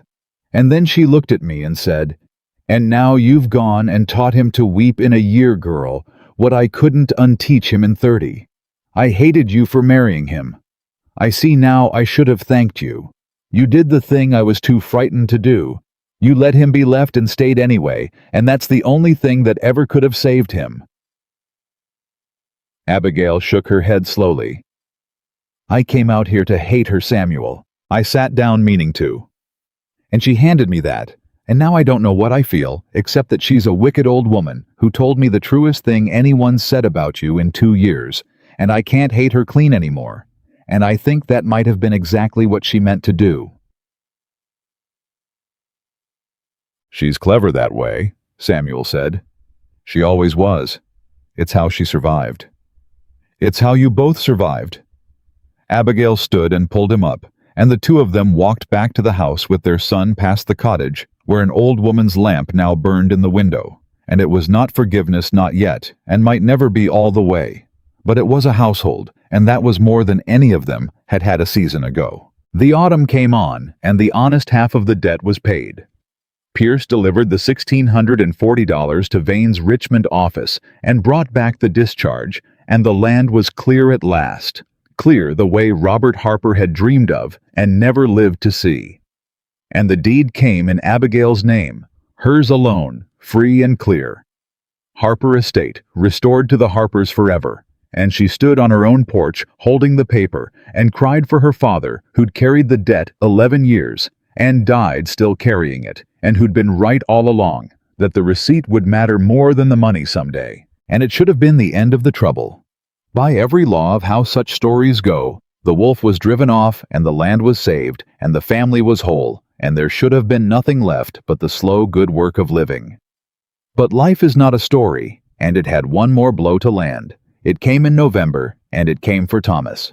The boy had always been small-born 3 weeks early, loud but slight, and Pratt had said he'd want watching through his first winter. And in the second week of November, the croup came through the county the way it did every cold season, and it found the small loud boy in the big house, and it laid him low, and for 3 nights Thomas Ashcroft fought for every breath in his mother's arms, while the whole household held its own. It was worse than the birth in its way, because at the birth there'd been something to do, push hold on fight. With the croup, there was nothing to do but keep him warm and keep him breathing, and wait, and waiting was the one thing neither Samuel nor Abigail had ever been any good at. On the second night, when the boy's breath went high and tight and whistling, and his small chest heaved, Abigail broke. She'd held square through everything, through the abandonment, through the birth that nearly killed her, through Vane and Holloway, and the whole long summer. And it was a sick child in the dark in November that finally broke her, the way the small things break the strong ones, when the big things couldn't.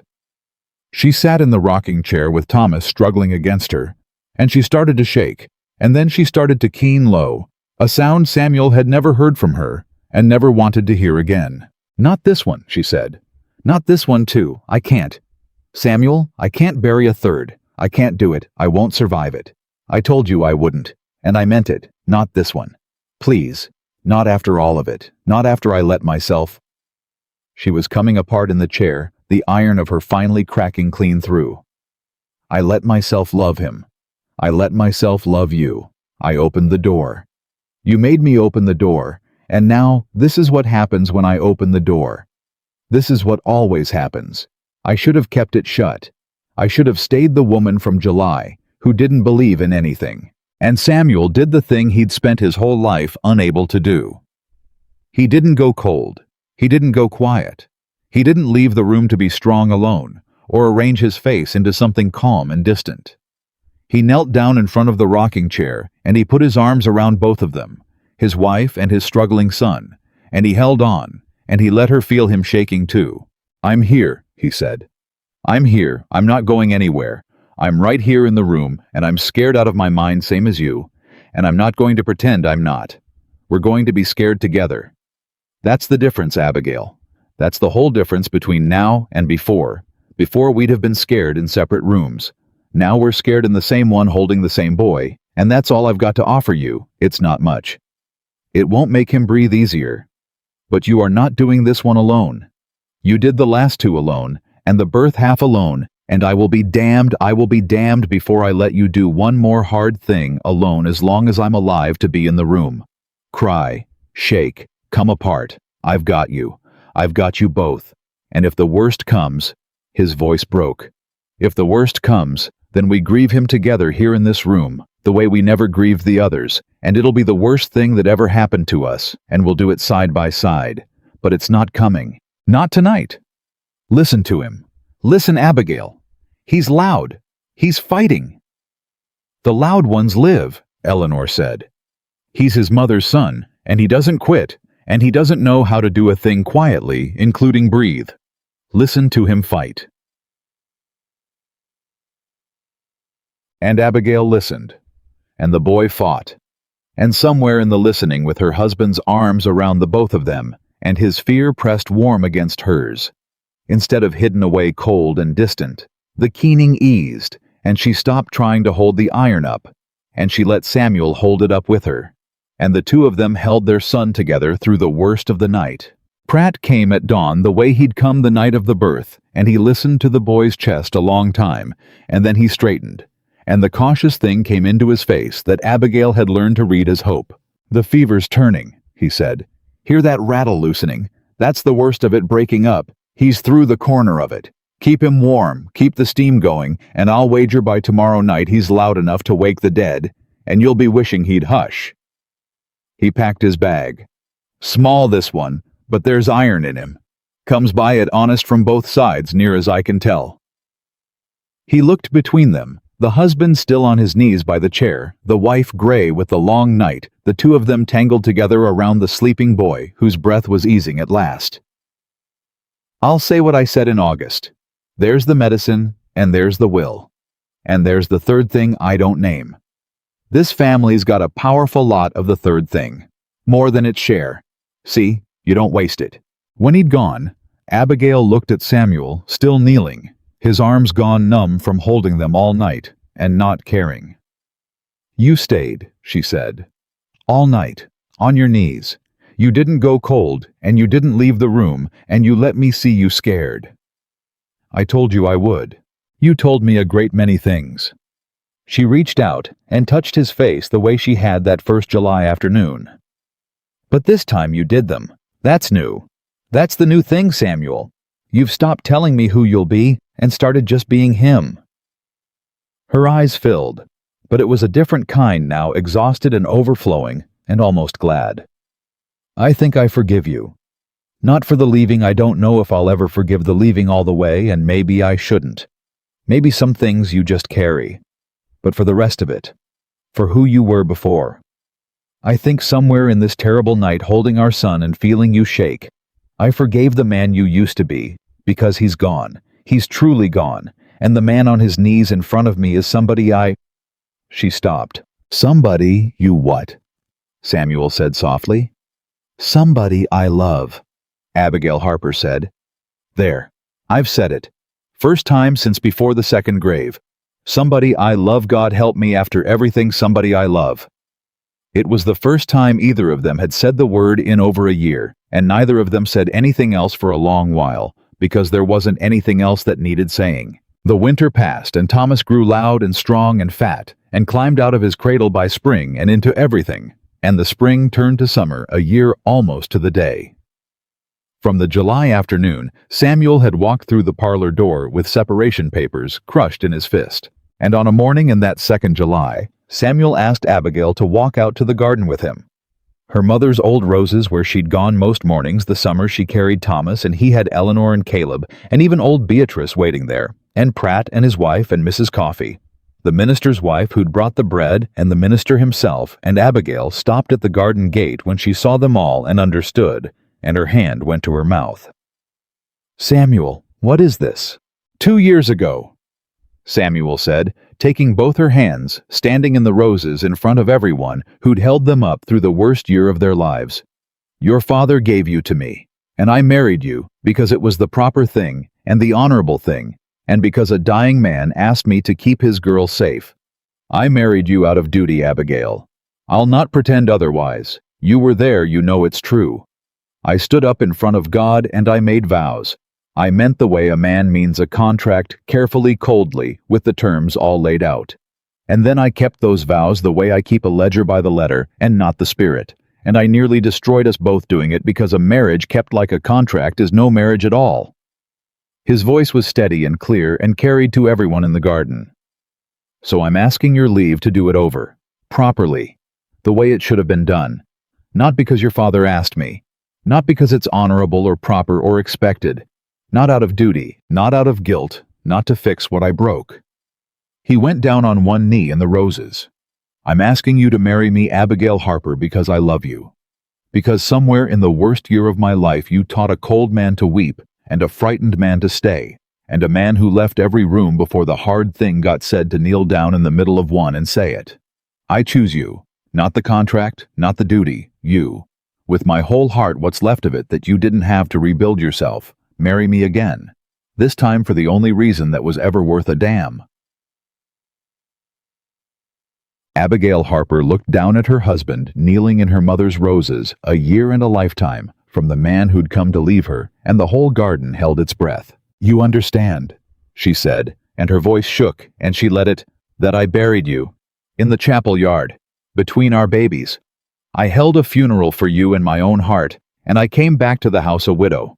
You understand that the woman you're proposing to is a woman who learned to live without you on purpose, who built walls you can still see the foundations of, who's going to spend the rest of her life flinching just a little every time you ride off down that road, because some things you carry even after you forgive them." She drew a breath. "You're not proposing to the girl my father gave you. She's gone too, same as the cold man you used to be.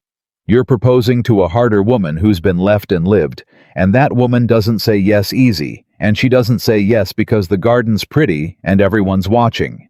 "I know," Samuel said. "I'm not asking the girl, I'm asking the woman, the hard one, the one who lived. She's the one I love. The girl I married out of duty, the woman I'd marry out of nothing in the world but wanting to." And Abigail Harper, who had been rejected and abandoned and buried alive and brought back, who had reclaimed her father's land and her own agency, and a love she'd sworn she'd never risk again, looked at the man who'd learned too late, and just in time, how to stay in the room, and she gave him her answer. "Then yes," she said. "Yes, Samuel Ashcroft. I'll marry you again. Not the girl's yes, the woman's. The one that comes with all the scars and the flinching and the funeral I held and the door I swore I'd never open. Yes, with all of it. Yes, because you stayed. Yes, because you wept for our babies and held our son through the croup and knelt down in a Boston parlor and refused to leave the room. Yes, because you're not the man my father gave me. You're the man I'd have chosen if anyone had ever thought to ask me what I'd choose." She pulled him up out of the roses and into her arms. "I choose you. Do you hear me? After everything, with my eyes wide open and my walls half standing and no illusions left in me anywhere, I choose you. That's the yes. That's the only yes that was ever worth giving." And in the garden of her mother's roses, with their son, laughing in Eleanor's arms, and an old woman who'd wronged them, weeping, quiet, grateful tears, and the whole small world that had held them up, gathered round Samuel. Ashcroft married Abigail Harper a second time. Not the marriage of a contract or a duty or a dying man's last wish, but the marriage of two people who had been given every reason to leave each other and had learned the hard way through the longest year of their lives, the one thing that holds a family together when love alone runs thin. Not the perfect promise, not the grand gesture, but the daily stubborn, unglamorous choice to stay in the room, to speak the true thing, to grieve together instead of apart, and to keep choosing each other every single morning, no matter what the morning brings. And they did. Every morning, for the rest of their lives. And that in the end is the only thing that ever saves anyone.